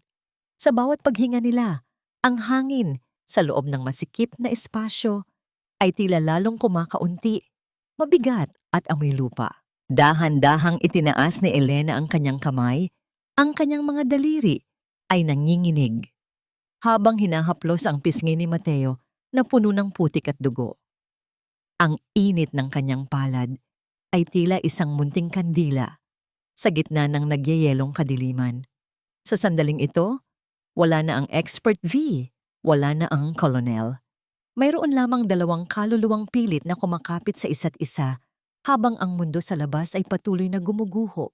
Pakiusap, Elena. Umalis ka na. Hirap na sabi ni Mateo. Ang kanyang boses ay tila isang malat na gasgas sa katahimikan. May maliit na butas doon sa itaas. Kasya ka. Mas mabilis ang pagtaas ng tubig kaysa sa pagdating ng tulong. Iiwan kita ng sapat na hangin. Kung titigil na ako sa paghinga. Huwag mong sabihin yan. Ang sigaw ni Elena ay umalingaw-ngaw sa pader ng mga bato. Punong-puno ng sakit at determinasyon. Hindi kita iniwan sa altar para lang iwan ka sa ilalim ng lupang ito. Kung mamamatay tayong magkasama. Pero kung mabubuhay tayo dahil hindi tayo sumuko. Ang kabalintunaan ng kanilang sitwasyon ay tila isang mapait na biro ng tadhana. 2 taon ang nakalipas, si Elena ang nakikiusap para sa atensyon ni Mateo, habang ang lalaki ay abala sa pagprotekta sa iba. Ngayon, sa ilalim ng tontoneladang lupa at bato, ang tanging misyon ni Mateo ay ang iligtas ang babaeng minsan niyang itinuring na pabigat. Isang malakas na pagyanig ang muling yumanig sa loob ng kuweba. Ang tunog ng pagkabali ng mga bato ay tila isang dambuhalang nilalang na pilit silang dinudurog. Isang malaking tipak ng bato ang nalaglag mula sa kisame ng kuweba. Muntik nang tumama sa ulo ni Elena kung hindi siya mabilis na hinila ni Mateo patungo sa kanyang dibdib. Sa gitna ng bingit ng kamatayan, naramdaman ni Elena ang malakas at mabilis na tibok ng puso ni Mateo sa kanyang pisngi. Ang bango ng pawis, putik, at ang pamilyar na amoy ni Mateo ay tila naging kaisa-isang bagay na totoo sa mundo. Elena, mahal kita, bulong ni Mateo, ang kanyang mga labi ay nakadikit sa noo ni Elena. Ngayon ko lang naintindihan kung gaano ako naging mahirap dahil wala ang pagmamahal mo sa tabi ko. Kung bibigyan ako ng Diyos ng isa pang pagkakataon, kahit isang araw lang, ibubuhos ko ang lahat para maging karapat-dapat sa iyo. Ipinikit ni Elena ang kanyang mga mata.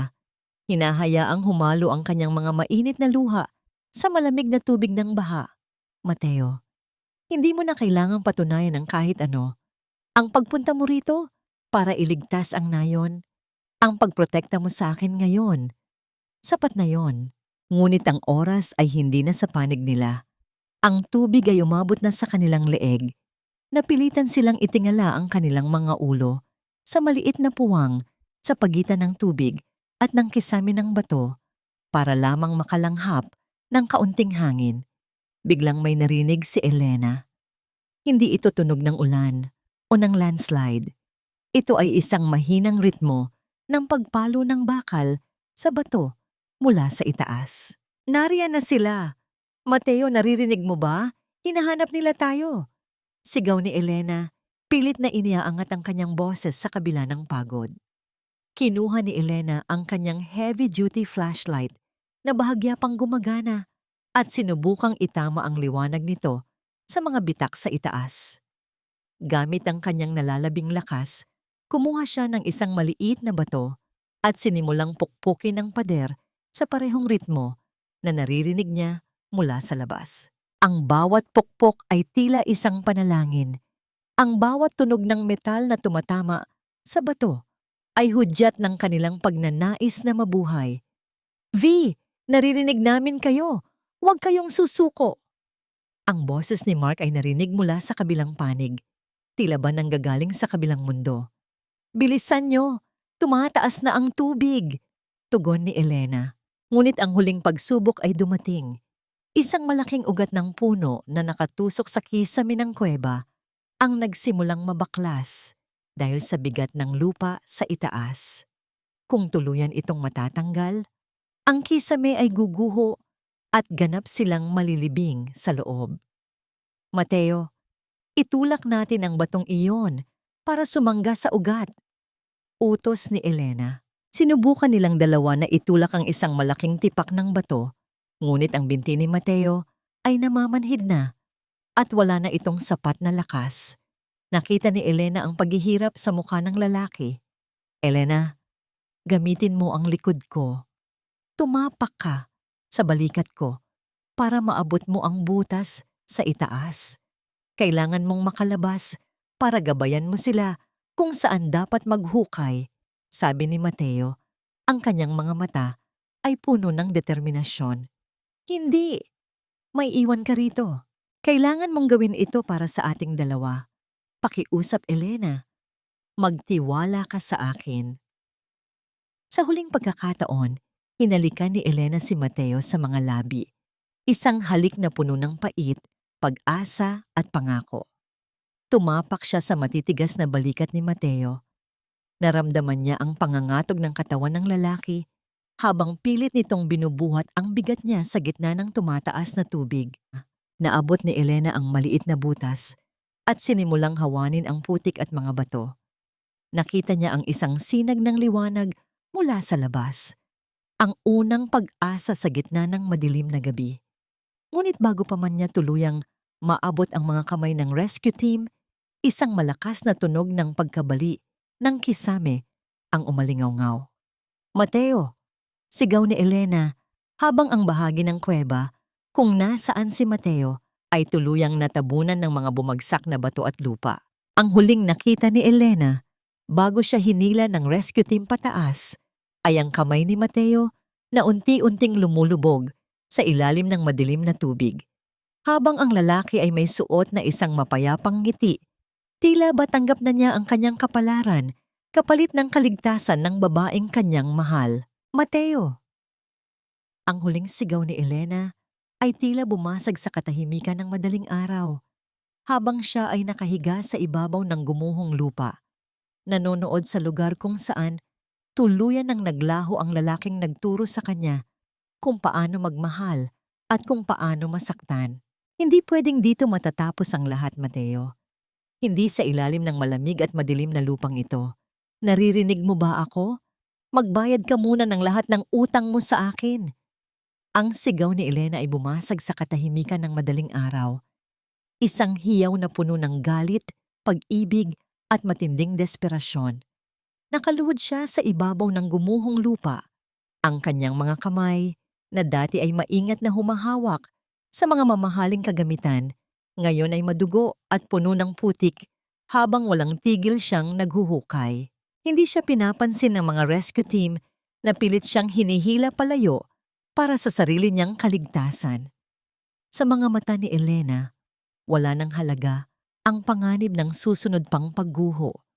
Ang tanging mahalaga ay ang lalaking nagbigay sa kanya ng pagkakataong makahinga muli, kapalit ng sarili nitong buhay.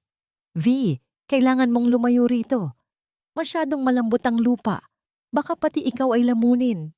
Sigaw ni Mark, habang pilit na niyayakap ang balikat ni Elena para pigilan ito. Bitawan mo ako, Mark. Alam ko kung nasaan siya. Nararamdaman ko ang tibok ng puso niya sa ilalim ng paanan ko. Lumingon si Elena at ang hitsura ng kanyang mga mata ay sapat na para mapatigil ang sinuman. Wala na roon ang takot. Ang naroon ay ang bagsik ng isang babaeng handang makipag-agawan sa kamatayan. Dahan-dahang tumayo si Elena at lumingon sa mga sundalo ni Mateo na nakatayo ng tulala sa paligid. Kayo, hindi ba kayo ang mga tauhan niya? Hindi ba sinabi niya sa inyo na walang maiiwan? Kolonel niyo ang nasa ilalim niyan. Kunin niyo ang mga pala. Gamitin niyo ang mga kamay niyo. Ngayon din, ang autoridad sa boses ni Elena ay tila isang malakas na utos na nagpabangon sa moral ng mga sundalo. Sa gitna ng buhos ng ulan, ang tunog ng mga palang tumatama sa lupa at ang mabibigat na paghinga ng mga lalaking naghuhukay ay naging tanging musika ng pag-asa. Ginamit ni Elena ang kanyang kaalaman bilang isang geologist. Hindi siya naghuhukay ng walang direksyon. Pinagmasdan niya ang daloy ng putik at ang posisyon ng mga naglalakihang bato. Dito kayo maghukay sa ilalim ng malaking ugat na ito. Gumawa ito ng maliit na air pocket, sigurado ako. Lumipas ang mga minuto na tila mga taon. Bawat tipak ng bato na naalis ay tila isang tinik na nabubunot sa dibdib ni Elena. Ang kanyang mga kuko ay sira-sira na at ang dugo ay humahalo sa itim na putik. Ngunit hindi siya tumigil. Ang bawat galaw niya ay tila isang panalangin na paulit-ulit na binibigkas sa kanyang isipan. Sige pa, kaunti na lang. Sigaw ng isang sundalo. Isang piraso ng telang camouflage ang biglang lumitaw sa gitna ng putik. Ang puso ni Elena ay tila tumigil sa pagtibok. Mabilis niyang ginamit ang kanyang mga kamay para hawanin ang huling sapi ng lupa. Doon, nakita niya ang maputlang mukha ni Mateo. Ang kanyang mga mata ay nakapikit at ang kanyang labi ay kulay asul na dahil sa tindi ng lamig at kawalan ng hangin. Mateo, mabilis nilang inangat ang katawan ng lalaki. Si Mateo ay tila isang malamig na ribulto, walang malay at hindi humihinga. Inilatag siya sa isang tuyong bahagi ng lupa sa ilalim ng isang pansamantalang tolda. Agad na lumuhod si Elena sa tabi nito. Sinimulan niyang isagawa ang CPR. Huwag kang bibitiw. Mateo, pakiusap. Bumalik ka sa akin. Sabi mo gagawin mo ang lahat para maging karapat-dapat. Paano mo gagawin yon kung patay ka na? Ang bawat diin ng mga kamay ni Elena sa dibdib ni Mateo ay puno ng puwersa. Ang bawat paghinga niya sa mga labi ng lalaki ay tila paglilipat ng sarili niyang kaluluwa. Ang paligid ay naging tahimik. Tila tumigil ang ulan at huminto ang hangin para panoorin ang labanang ito. Sa gitna ng kawalang katiyakan, dahan-dahang hinawakan ni Elena ang malamig na kamay ni Mateo at idinikit ito sa kanyang pisngi. Ang init ng kanyang luha ay pumatak sa palad ng lalaki. Tila isang banal na langis na naghahanap ng munting kislap ng buhay. Binibigyan kita ng huling pagkakataon, Mateo Valeriano. Huwag mo akong iwan ng mag-isa sa mundong ito. Masyadong masakit ang maging masaya nang wala ka. Isang mahabang sandali ng katahimikan ang bumalot sa lahat. Ang mga sundalo ay nag-aabang, ang mga technician ay nakatingin, at si Elena ay nananatiling nakayuko sa dibdib ni Mateo. Biglang, isang mahinang ubo ang narinig. Ito ay sinundan ng isang gumaralgal na paghinga na tila isang taong galing sa ilalim ng dagat. Nariyan na siya. May pulso na. Sigaw ng medical officer. Dahan-dahang idinilat ni Mateo ang kanyang mga mata.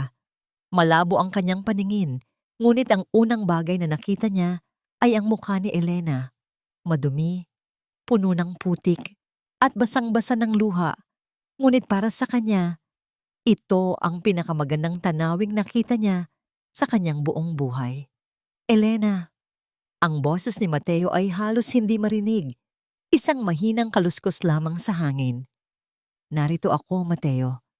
Narito ako, sagot ni Elena, habang hinahalikan ang noo ng lalaki ng paulit-ulit. Ngunit ang ginhawa ay panandalian lamang. Ang mukha ni Mateo ay biglang namilipit sa sakit at muli siyang nawalan ng malay. Ang kanyang katawan ay nanginginig sa matinding lagnat at trauma. Kailangan natin siyang madala sa ospital sa bayan. Ngayon din, nawawalan siya ng maraming dugo sa kanyang binti. Anunsyo ng medic. Habang isinasakay si Mateo sa chopper, mahigpit na hinawakan ni Elena ang kanyang kamay. Tumingin siya sa malayo, sa direksyon kung nasaan ang Maynila, kung nasaan sina Clarissa at Doña Aurora. Ang kanyang mga mata ay nagpapakita ng isang bagong uri ng determinasyon. Ang pagliligtas kay Mateo sa bundok ay tapos na, ngunit ang totoong labanan para sa kanilang kinabukasan at ang pagtutuo sa mga taong sumira sa kanila ay magsisimula pa lamang. Sa loob ng chopper, ang tunog ng pag-ikot ng mga ilis ay tila isang hudyat ng digmaan. Habang nakatingin sa walang malay na si Mateo, isang pangako ang binuo ni Elena. Hinding-hindi na nila tayo muling matatapakan. Hinding-hindi na. Ang dumi mo, Elena. Hindi ka nababagay sa malinis na pasilyo ng ospital na ito, gaya ng hindi mo pagbagay sa pamilya namin. Ang boses ni Doña Aurora ay umalingaw-ngaw sa puting pasilyo ng ospital, puno ng puot at pagmamaliit. Nakatayo siya doon. Suot ang kanyang mamahaling seda na damit. Tila ba hindi galing sa isang trahedya? Sa tabi niya ay si Clarissa, na nakaupo sa wheelchair at may hawak na panyo sa mga mata, nagpapanggap na labis na nanghihina. Dahan-dahang tumayo si Elena mula sa kanyang upuan sa labas ng intensive care unit. Hindi pa siya nakakapagpalit ng damit.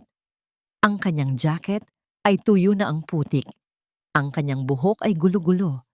At may mga bakas pa ng dugo ni Mateo sa kanyang mga kuko. Ngunit sa likod ng duming iyon, may isang ningning sa kanyang mga mata na nagpatigil sa paghakbang ng matanda. Ang duming nakikita niyo sa akin, Doña Aurora, ay ang dumi ng lupang nagligtas sa anak niyo. Ang boses ni Elena ay kalmado, ngunit may talim na hindi matatawaran. Habang kayo ay nagpapakasarap sa loob ng inyong mga sasakyan, ang duming ito ang naging tanging pag-asa ni Mateo para makahinga muli. Wala kang utang na loob. Kung hindi dahil sa mga palpak mong babala, hindi mapapahamak ang anak ko. Sigaw ng matanda, dinitiktikan ng kanyang tungkod sa sahig. Tita Aurora, tama na po. Hikbi ni Clarissa pilit na humahawak sa dibdib. Huwag niyo na siyang pansinin. Ang mahalaga ay ang kalagayan ni Mateo. Elena, pakiusap, lumayo ka na. Ako ang asawa sa puso ni Mateo, hindi ikaw. Lumapit si Elena kay Clarissa. Ang bawat hakbang niya ay tila isang pagyanig ng lupa na kinatatakutan ng dalawa. Yumuko siya ng bahagya para maging kapantay ang mukha ng babaeng nakaupo sa wheelchair. Asawa sa puso? Mapait na tumawa si Elena. Clarissa, narinig ko ang lahat sa loob ng command center. Narinig ko ang usapan niyo ni Doña Aurora tungkol sa pagputol ng mga kable. Narinig ko ang plano niyong ipahamak ang buong nayon para lang sirain ako. Namutla si Clarissa. Ang panyong hawak niya ay nalaglag sa sahig. Nagsisinungaling ka. Mateo won't believe you. Hindi niya kailangang maniwala sa akin dahil narinig niya mismo mula sa iyo. Pagpapatuloy ni Elena habang ang kanyang tingin ay lumipat kay Doña Aurora. Bago gumuho ang Zone 4, nalaman na ni Mateo ang katotohanan. Alam na niya kung sinong ahas ang inalagaan niya sa loob ng maraming taon. Anong ibig mong sabihin? Nanginginig na tanong ni Doña Aurora. Bago pa makasagot si Elena, bumukas ang pinto ng ICU. Lumabas ang isang doktor, kasunod ang 2 sundalo ni Mateo na nagsisilbing gwardiya. Doktor, kamusta ang anak ko? Tanong ni Doña Aurora, pilit na ibinabalik ang kanyang awtoridad. Tiningnan ng doktor ang matanda. Pagkatapos ay tumingin kay Elena nang may malalim na respeto. Stable na po ang pasyente, pero ayon sa mahigpit na bilin ni Colonel Valeriano, bago siya mawalan ng malay sa chopper, isa lang ang pinahihintulutan niyang pumasok sa silid na ito. Sino? Ako ba? Tanong ni Clarissa ng may pag-asa. Hindi po, sagot ng doktor. Si Expert V lamang, o sa madaling salita, ang kanyang tunay na asawa, si Ginang Elena Valeriano. Tila isang malakas na sampal ang dumapo sa mukha ni Doña Aurora at Clarissa. Ang mga sundalo ay humarang sa harap nila, hindi hinahayaang makalapit ang dalawa sa pinto. Hindi maaari! Anak ko siya! Sigaw ni Doña Aurora. Doña Aurora, tawag ni Elena bago pumasok sa silid. Ang kapangyarihang ginamit niyo para palayasin ako sa mansyon niyo noon ay wala nang talab dito.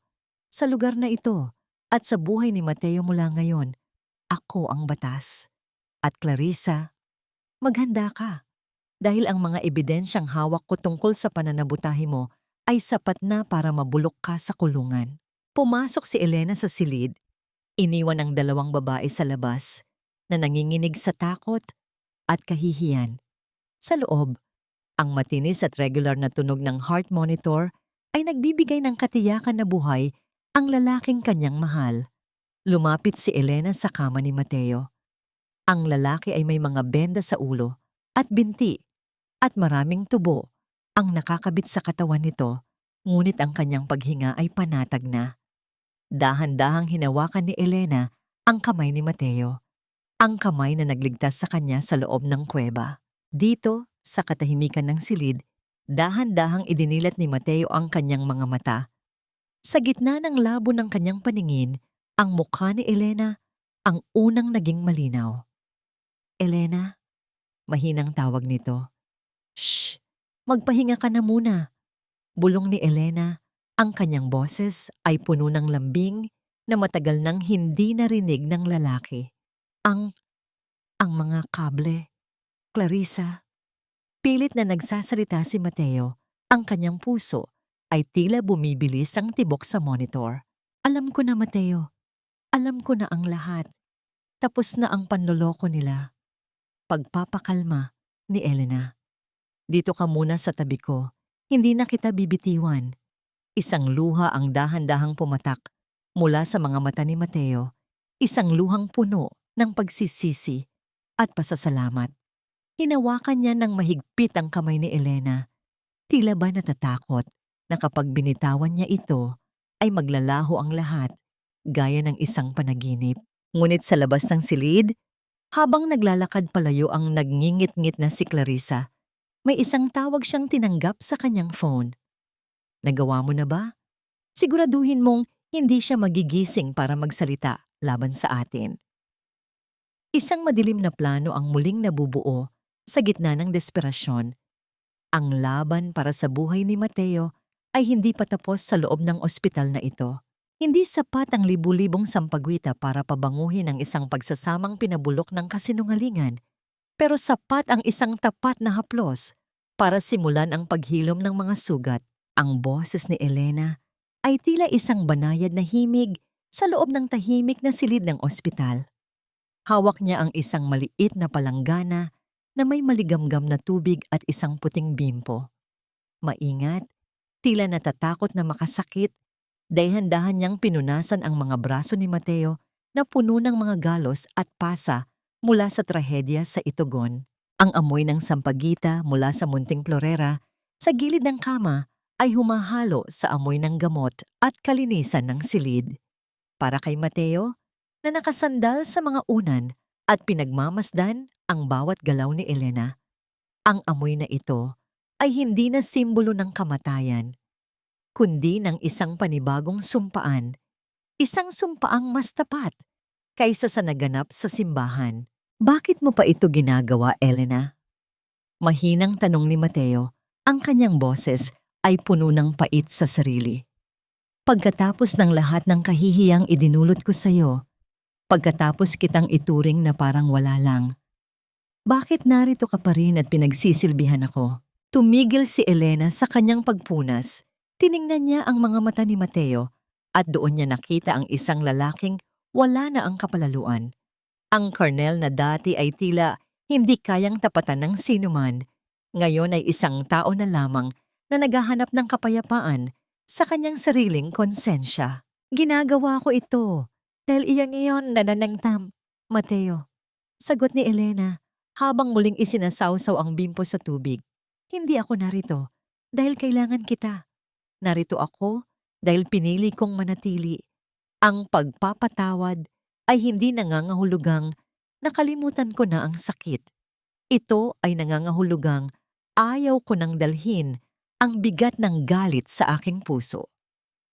Hinawakan ni Mateo ang nanginginig na kamay ni Elena. Ang kanilang mga balat ay nagtagpo, nagbibigay ng init sa isa't isa sa gitna ng malamig na aircon ng silid. Gusto kong bumawi, Elena. Alam kong hindi sapat ang isang buhay para pagbayaran ang mga luhang pumatak sa mga mata mo. Bulong ni Mateo. Dahan-dahang inilalapit ang kamay ng asawa sa kanyang mga labi. Pababayaan ko na ang lahat. Ang posisyon ko, ang mansyon, ang lahat ng sinasabi ni Mama. Gusto ko lang nabigyan mo ako ng pagkakataong patunayan na ikaw lang ang mahalaga. Sa halip na sumagot ng marahas, kinuha ni Elena ang isang sukshay at dahan-dahang inayos ang gulugulong buhok ni Mateo. Ang simpleng kilos na ito, ang marahang pagdaan ng suklay sa anit ng lalaki, ay nagdala ng isang matinding emosyon sa pagitan nila. Para itong isang tahimik na pagtanggap na mayroon pa ring pag-asa sa gitna ng pagkaguho. Magpagaling ka muna, Mateo. Iyon lang ang tanging tungkulin mo sa ngayon, sabi ni Elena. Nang may munting nangiti na sa wakas, ay umabot sa kanyang mga mata. Ngunit ang katahimikang ito ay nabasag nang biglang bumukas ang pinto. Isang nurse na may suot na face mask at nakayukong pumasok sa silid, may dalang tray ng mga gamot. Napansin ni Elena ang kakaibang kilos nito, masyadong mabilis at tila hindi makatingin ng diretso sa kanila. Sandali lang, nurse, harang ni Elena nang akmang magtuturok na ang babae sa eye line ni Mateo. Hindi ba't katatapos lang ng injection niya noong nakaraang oras? Anong gamot iyan? Pampakalma po ito, ma'am. Utos po ng head doctor. Maikling sagot ng nurse. Ang kanyang boses ay tila pamilyar kay Elena. Nang dahan-dahang itingala ng nurse ang kanyang ulo, nakita ni Elena ang mga mata nito sa likod ng salamin. Ang mga matang iyon ay puno ng puot at desperasyon. Hindi ito nurse. Clarissa? Bulong ni Elena.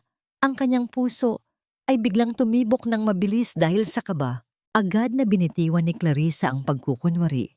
Itinulak niya si Elena palayo at mabilis na sinubukang iturok ang hiringgilya sa ISO PV line ni Mateo. Kung hindi siya mapupunta sa akin, walang pwedeng magmay-ari sa kanya. Sisiguraduhin kong matutulog ka ng habambuhay, Mateo. Huwag! Sigaw ni Elena. Mabilis niyang sinunggaban ang braso ni Clarissa. Nagkaroon ng isang matinding agawan sa loob ng maliit na silid. Ang tunog ng pagtumba ng mga tray at pagbasag ng mga bote ng gamot ay umalingaw-ngaw sa katahimikan. Sa kabila ng kanyang panghihina, sinubukan ni Mateo na bumangon para tulungan si Elena. Ngunit ang kanyang mga tubo ay nakahadlang sa kanya. Bitawan mo ako, Elena. Kasalanan mo ang lahat ng ito. Sigaw ni Clarissa. Ang kanyang mukha ay namimilipit sa galit habang pilit na itinutulak ang matalas na karayom patungo sa leeg ni Elena. Nagtagumpay si Elena na maagaw ang hiringgilya at itapon ito sa malayo. Ngunit sa gitna ng kanilang pagbubuno, marahas na itinulak ni Clarissa si Elena patungo sa gilid ng kama kung nasaan ang mga matatalas na kagamitang pang-medikal. Isang malakas na tunog ng pagtama ng katawan sa bakal ang narinig. Kasunod ang biglang paghinto ng tunog ng heart monitor ni Mateo. Ang mahaba at nakakangilong tunog ng beep ay pumuno sa buong silid. Mateo! Hiyaw ni Elena habang nakikita niyang ang mga mata ni Mateo ay tumitirik at ang kanyang katawan ay nagsisimulang manginig ng marahas. Tumakas si Clarissa palabas ng pinto. Iniwan ang kaguluhan sa likod niya. Naiwan si Elena na mag-isa. Pilit na pinipindot ang emergency button habang ang kanyang mga kamay ay muling nababalot ng dugo. Dugo ng lalaking muli niyang ipinaglalaban sa kamatayan. Nurse! Doktor! Tulong! Hindi siya makahinga. Ang bawat segundo ay tila isang taon. Habang pinagmamasdan ni Elena ang unti-unting pagputi ng mukha ni Mateo. Ang tanong na naiiwan sa gitna ng ingay ng alarm ay, Huli na ba ang lahat para sa kanilang ikalawang pagkakataon? Ang bawat mahaba at nakakangilong hudyat ng heart monitor sa loob ng silid ay tila isang hatol ng kamatayan, ngunit ang mas masakit ay ang malamig na katotohanang ang taong pinakamahal mo ay dahan-dahang naglalaho sa harap ng iyong mga mata. Sa gitna ng kaguluhan sa loob ng ICU, itinulak ng mga nurse si Elena palayo upang bigyang daan ang mga doktor na mabilis na nagsasagawa ng resuscitation kay Mateo. Ang tunog ng mga kagamitang medikal na nagbabanggaan at ang mabilis na mga utos ng head doctor ay naging isang malabong ingay sa pandinig ni Elena. Nakasandal siya sa malamig na pader. Ang kanyang mga kamay ay nanginginig at may mga bakas pa ng dugo mula sa pakikipagbuno kay Clarissa. Ngunit hindi tumagal ang kanyang pananahimik. Isang galit na nagmula sa kailaliman ng kanyang pagkatao ang biglang nagliyab. Hindi niya hahayaang makatakas ang babaeng sumira sa kanyang buhay at ngayon ay nagtatangka sa buhay ni Mateo. Mabilis na lumabas si Elena sa pasilyo. Nakita niya ang isang anino na mabilis na naglalakad patungo sa fire exit. Hindi na siya nag-atubili. Sa kabila ng pagod at trauma, tumakbo siya ng buong lakas. Ang tunog ng kanyang mga yabag sa pasilyo ay tila hudyat ng paparating na paghuhukom. "Clarissa!" Ang sigaw ni Elena ay umalingaw-ngaw, puno ng awtoridad at puot. Napahinto si Clarissa sa tapat ng pinto ng fire exit. Paglingon niya, hinarangan na siya ng dalawa sa mga sundalo ni Mateo na kanina pa naka-duty sa labas ng ospital. Ang mga mukha ng mga sundalo ay madilim. Ang kanilang mga kamay ay nakahawak na sa kanilang mga posas. "Wala kang pupuntahan, Clarissa," sabi ni Elena habang dahan-dahang lumalapit. Ang bawat hakbang niya ay may bigat ng lahat ng sakit na tiniis niya sa loob ng 2 taon. Ang lahat ng panloloko mo, ang lahat ng pagpapanggap mong may sakit ka sa puso, at ang tangka mong pagpatay kay Mateo. Tapos na ang lahat. Wala kayong ebidensya. Hindi niyo ako pwedeng ipakulong. Sigaw ni Clarissa. Ang kanyang mukha ay namimilipit na sa desperasyon. Ang kanyang buhok ay gulo-gulo at ang kanyang mga mata ay nanlilisik na parang isang hayop na nakulong.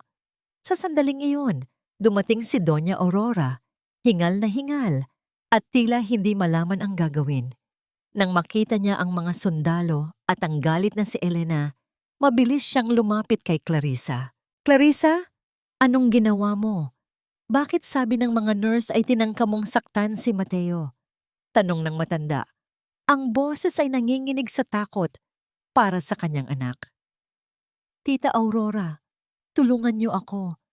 Nagsisinungaling sila." Pagmamakaawa ni Clarissa, humahawak sa braso ng matanda. Ngunit bago pa man makasagot si Doña Aurora, kinuha ni Elena ang kanyang cellphone. Pinindot niya ang play button sa isang audio recording. Ang boses ni Clarissa na nagpaplano ng pananabutahe sa Itugon kasama si Doña Aurora ay malinaw na narinig ng lahat ng naroon, pati na ng mga pulis na kararating lang sa eksena. "Iyan ba ang ebidensyang hinahanap mo?" Tanong ni Elena.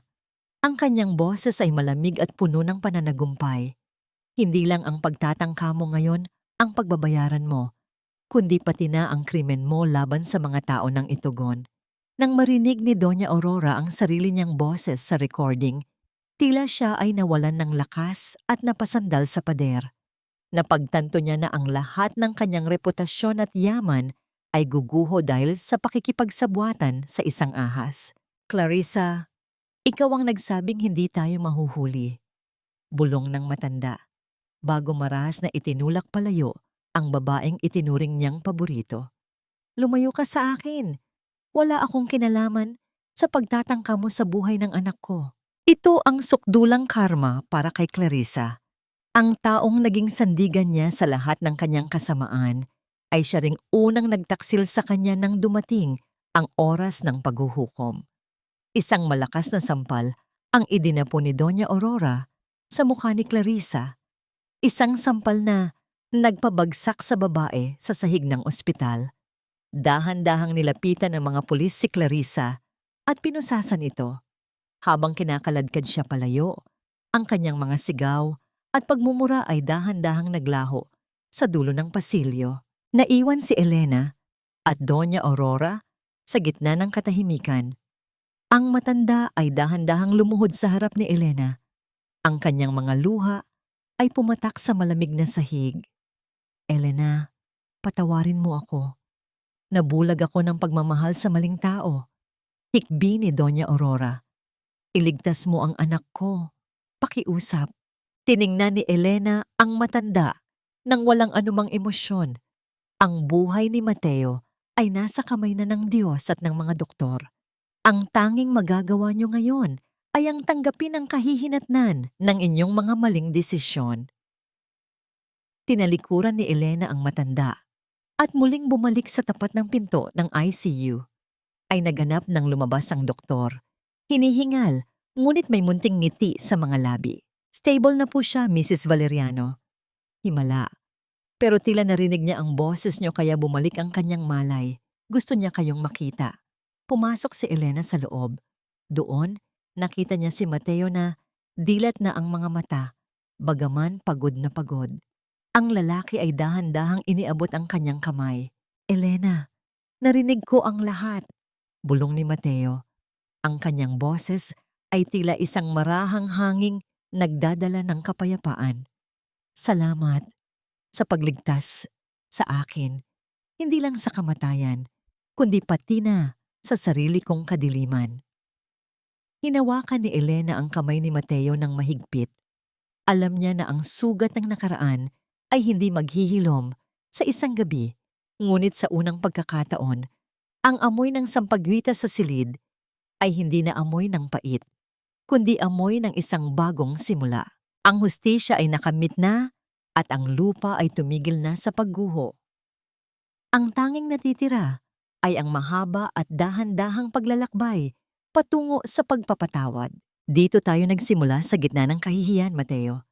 At dito rin ba tayo magtatapos sa gitna ng katahimikan?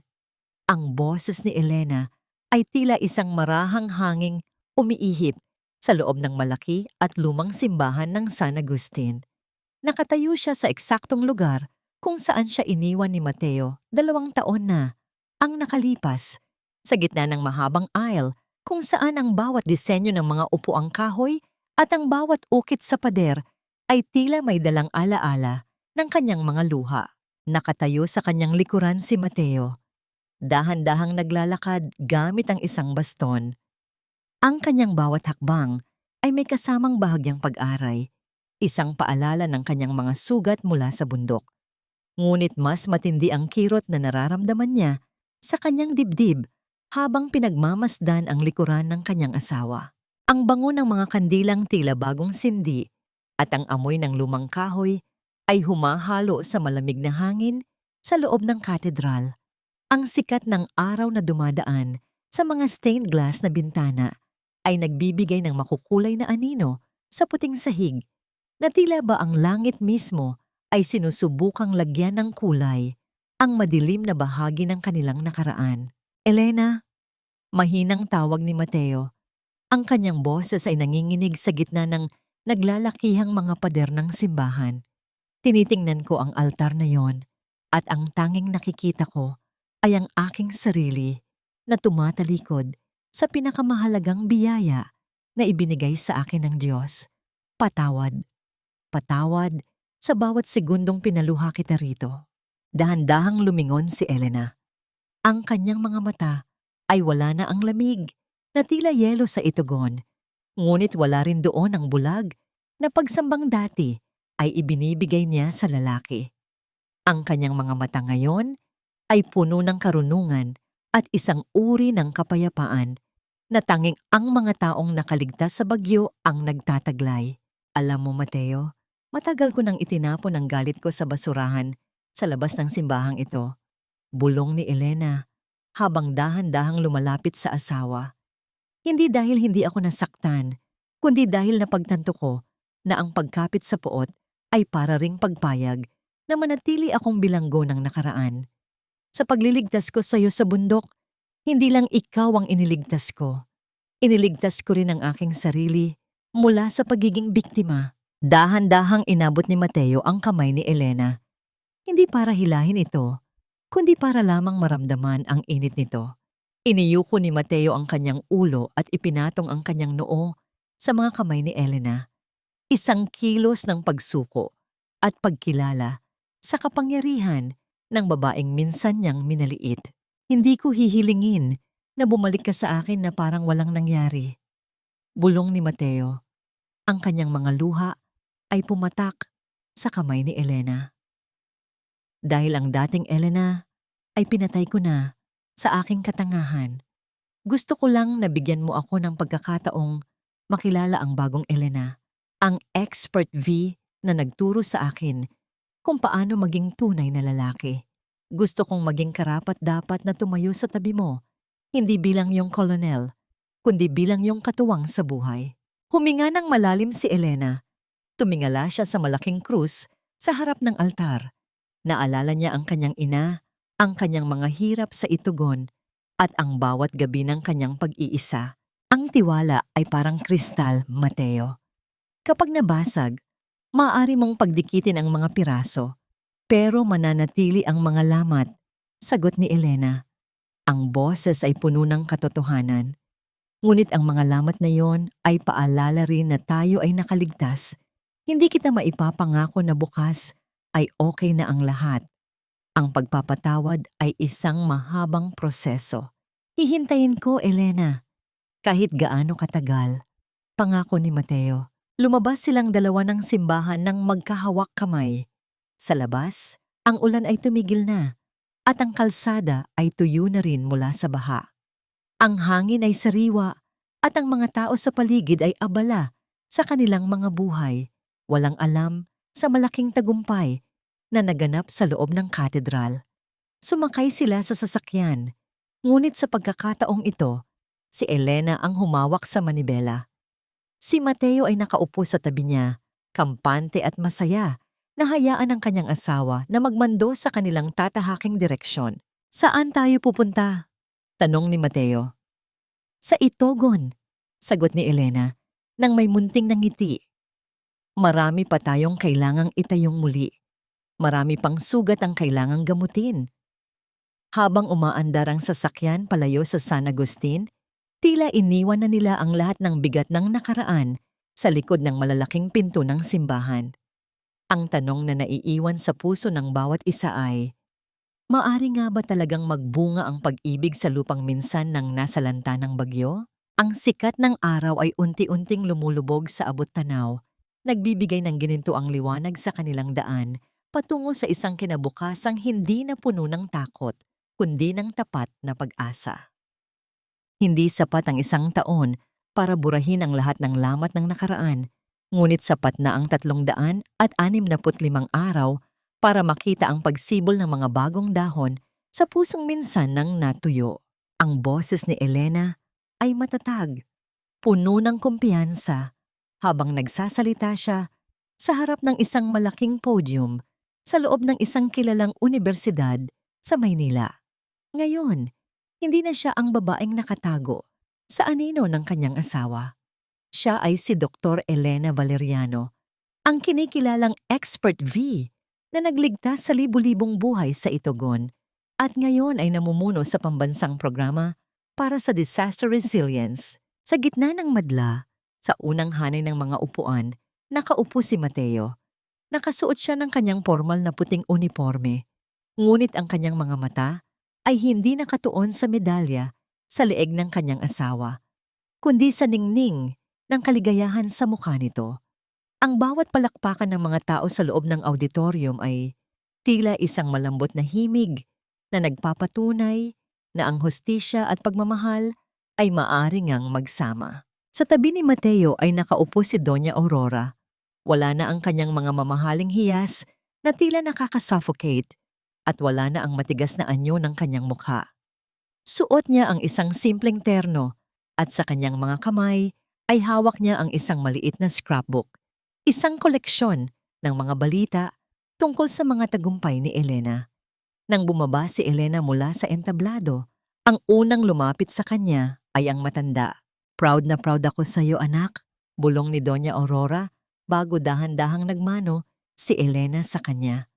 Ang munting kilos na ito ng paggalang ay tila hudyat na ang lahat. Ng pait ng nakaraan ay ganap nang naibaon sa limot. Lumapit si Mateo at inabutan si Elena ng isang buke ng mga bulaklak ng pino at ligaw na rosas mula sa itugon. Hindi mamahaling mga bulaklak mula sa florist, kundi mga bulaklak na sumisimbolo sa lugar kung saan sila muling nabuo.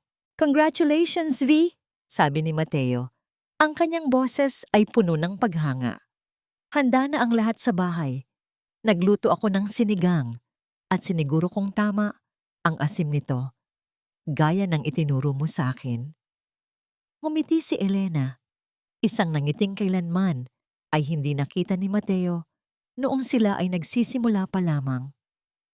"Salamat, Mateo. Pero alam mong hindi lang ang luto ang mahalaga, kundi ang taong kasama mong kumakain nito." Habang naglalakad sila palabas ng gusali, sinalubong sila ng sikat ng araw na tila isang mainit na yakap. Ang buhay ay hindi naging madali para sa kanila sa loob ng nakaraang taon. Maraming usap-usapan ang hinarap ni Mateo nang mapatunayang nakulong si Clarissa at nang malaman ng publiko ang katotohanan sa likod ng kanilang kasal. Ngunit sa bawat pagsubok, si Elena ang naging sandigan ni Mateo at si Mateo ang naging proteksyon ni Elena. Alam mo, simula ni Mateo habang naglalakad sila sa parke, minsan iniisip ko, kung hindi ba gumuho ang bundok na yon, matututuhan ko kaya ang tumingin ng ganito sa'yo. "Ang bundok ay gumuho para wasakin ang mga pader na itinayo natin, Mateo," sagot ni Elena. "Minsan, kailangan muna nating mawala ang lahat para mahanap ang tunay na mahalaga." Tumigil sila sa tapat ng isang malaking puno ng narra. Ang mga dahon nito ay marahang sumasayaw sa hangin, lumilikha ng isang malambot na tunog na tila ba ang kalikasan mismo ay nakikigulo sa kanilang katahimikan. Hinawakan ni Mateo ang kamay ni Elena at sa pagkakataong ito, wala ng kaba, wala ng pag-aalinlangan. "Elena, sa susunod na buwan ay ang ating anniversary," bulong ni Mateo. "Gusto mo bang bumalik tayo sa Itugon? Gusto kong magtanim tayo ng isang puno doon, sa mismong lugar kung saan mo ako iniligtas." "Gusto ko yon, Mateo," sagot ni Elena. "At sa pagkakataong ito, hindi lang tayo magtatanim para sa atin, kundi para sa kinabukasan ng mga taong naging pamilya na rin natin doon." Ang kanilang kwento ay hindi nagtapos sa isang magarbo at perpektong eksena. Ito ay nagtapos sa isang pangako ng pagpapatuloy. Ang expert V at ang kanyang Cronel ay hindi na magkalaban, kundi 2 taong naglalakbay sa iisang direksyon. Bit-bit ang mga aral ng sakit at ang tamis ng muling pagbangon. Sa malayo, narinig ang tunog ng mga bata na naglalaro sa parke. Ang kanilang mga tawanan ay tila mga bituin sa gitna ng hapon. Tumingala si Elena sa langit at bumulong ng isang pasasalamat. Ang dekorasyong itinuring na walang silbi noon ay siya na ngayong pundasyon ng isang tahanang hinding-hindi na muling maguguho. Ang sikat ng araw ay unti-unting naglaho, ngunit sa kanilang mga puso, ang liwanag ay mananatili habang buhay. Tapos na ang unos, at ang bagong bukas ay narito na. Ang kapatawaran ay hindi isang regalong ibinibigay sa taong nagkasala, kundi isang kalayaang ipinagkakaloob mo sa iyong sarili upang muling makahinga ng buo. Lumipas ang 5 taon mula ng gabing, tila gumuho ang mundo sa Itugon. Ngayon, sa ilalim ng isang malaking puno ng nara na itinanim ni na Elena at Mateo sa paanan ng bundok, ang katahimikan ay hindi na nakakabingi, kundi puno ng musika ng kalikasan. Ang marahang pagaspas ng mga dahon sa itaas at ang malambing na tawanan ng isang batang lalaki na naglalaro sa damuhan ang naging bagong ritmo ng kanilang buhay. Nakatayo si Elena sa beranda ng kanilang bahay na yari sa bato at kahoy. Hawak niya ang isang tasa ng mainit na tsokolate. Ang usok nito ay dahan-dahang sumasama sa manipis na fog na bumabalot sa kabundukan. Sa kanyang tabi, Dumating si Mateo. Wala na ang kanyang uniforme ng militar, kundi isang simpleng kamiseta na lamang. Dahan-dahan niyang ipinatong ang kanyang braso sa balikat ni Elena. Isang kilos na puno ng pag-aalaga at tapat na pag-ibig. Napatawad mo na ba talaga ako, Elena? Mahinang tanong ni Mateo. Ang kanyang boses ay may dalang pait pa rin ng nakaraan, ngunit may kasamang malalim na pasasalamat. Ngumiti si Elena, isang ngiting nagmumula sa kailaliman ng kanyang kaluluwa. Tumingin siya sa kanyang asawa at doon niya nakita ang lalaking hindi na natatakot na maging mahina sa harap ng katotohanan. Ang pagpapatawad ay parang ang bundok na ito, Mateo, sagot ni Elena. Minsan itong naguhit, naging madumi, at nagdulot ng sakit. Pero sa paglipas ng panahon, tinubuan ito ng mga bagong halaman, naging lunti ang muli, at naging mas matatag kaysa noon. Oo, matagal na kitang pinatawad. Hindi dahil nakalimutan ko ang lahat, kundi dahil pinili nating itayo ang ating buhay sa isang lupang hindi nagawa sa kasinungalingan. Natagpuan na nila ang tunay na kapayapaan. Hindi ito ang kapayapaang nanggagaling sa yaman o posisyon, kundi ang kapayapaang dulot ng pagiging tapat sa sarili. Si Elena ay nanatiling isang respetadong dalubhasa, ngunit para sa kanya, ang kanyang pinakamalaking tagumpay ay ang pagkakaroon ng isang tahanang puno ng respeto at pag-unawa. Si Mateo naman ay piniling magsilbi sa komunidad ng Itogon bilang isang leader na may malasakit, malayo sa marangyang buhay sa Maynila na minsan ay bumulag sa kanya. Si Doña Aurora ay madalas bumisita, dala ang mga laruan para sa kanyang apo. Natutunan na rin niyang yakapin ang simpleng buhay at sa bawat pagmamano ni Elena sa kanya, nararamdaman niya ang tunay na kahulugan ng pamilya. Samantala, si Clarissa ay nananatili sa likod ng mga rehas, isang buhay na paalala na ang bawat lason na ibinabato natin sa kapwa ay babalik at babalik sa atin sa huli. Ang aral na iniwan ng kanilang kwento ay malinaw. Ang bawat babae ay hindi isang marupok na dekorasyon na pwedeng iwan o itapon kapag hindi na kailangan. Ang bawat tao ay may kakayahang bumangon mula sa sarili niyang pagkakadapa at maging isang bundok na hindi kayang tibagin ng anumang unos. Ang pag-ibig ay hindi pagsuko ng iyong dangal, kundi ang paghahanap ng taong re-respeto sa iyong liwanag at tatanggap sa iyong dilim.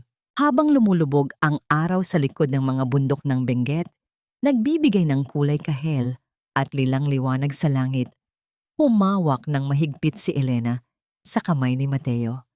Tiningnan nila ang kanilang anak na tumatakbo patungo sa kanila. Dala ang isang maliit na ligaw na bulaklak. Mama! Papa! Tingnan nyo, ang ganda! Sigaw ng bata. Binuhat ni Mateo ang anak at hinalikan si Elena sa noo. Sa sandaling iyon, ang lahat ng pait, ang lahat ng luhang pumatak sa altar ng San Agustin, at ang bawat sakit ng nakaraan ay naging isang malabong alaala na lamang. Ang mahalaga ay ang ngayon, ang bukas, at ang walang hanggang pag-ibig na hinubog ng ulan at pinatibay ng lupa. Ang kwento ni Elena at Mateo ay natapos na, ngunit ang kanilang paglalakbay ay patuloy na magsisilbing inspirasyon sa bawat kaluluwang naghahanap ng pag-asa sa gitna ng pagkawasak. Ang paghilom ay posible, ang pagbabago ay totoo, at ang tunay na kaligayahan ay matatagpuan sa piling ng mga taong marunong magpahalaga sa iyong tunay na anyo. Sa gitna ng katahimikan ng Itogon, ang amoy ng sampagita at pino ay nananatili. Isang mabangong patotoo na pagkatapos ng pinakamalakas na landslide, ang lupa ay muling mamumulaklak ng mas maganda at mas matatag kaysa dati.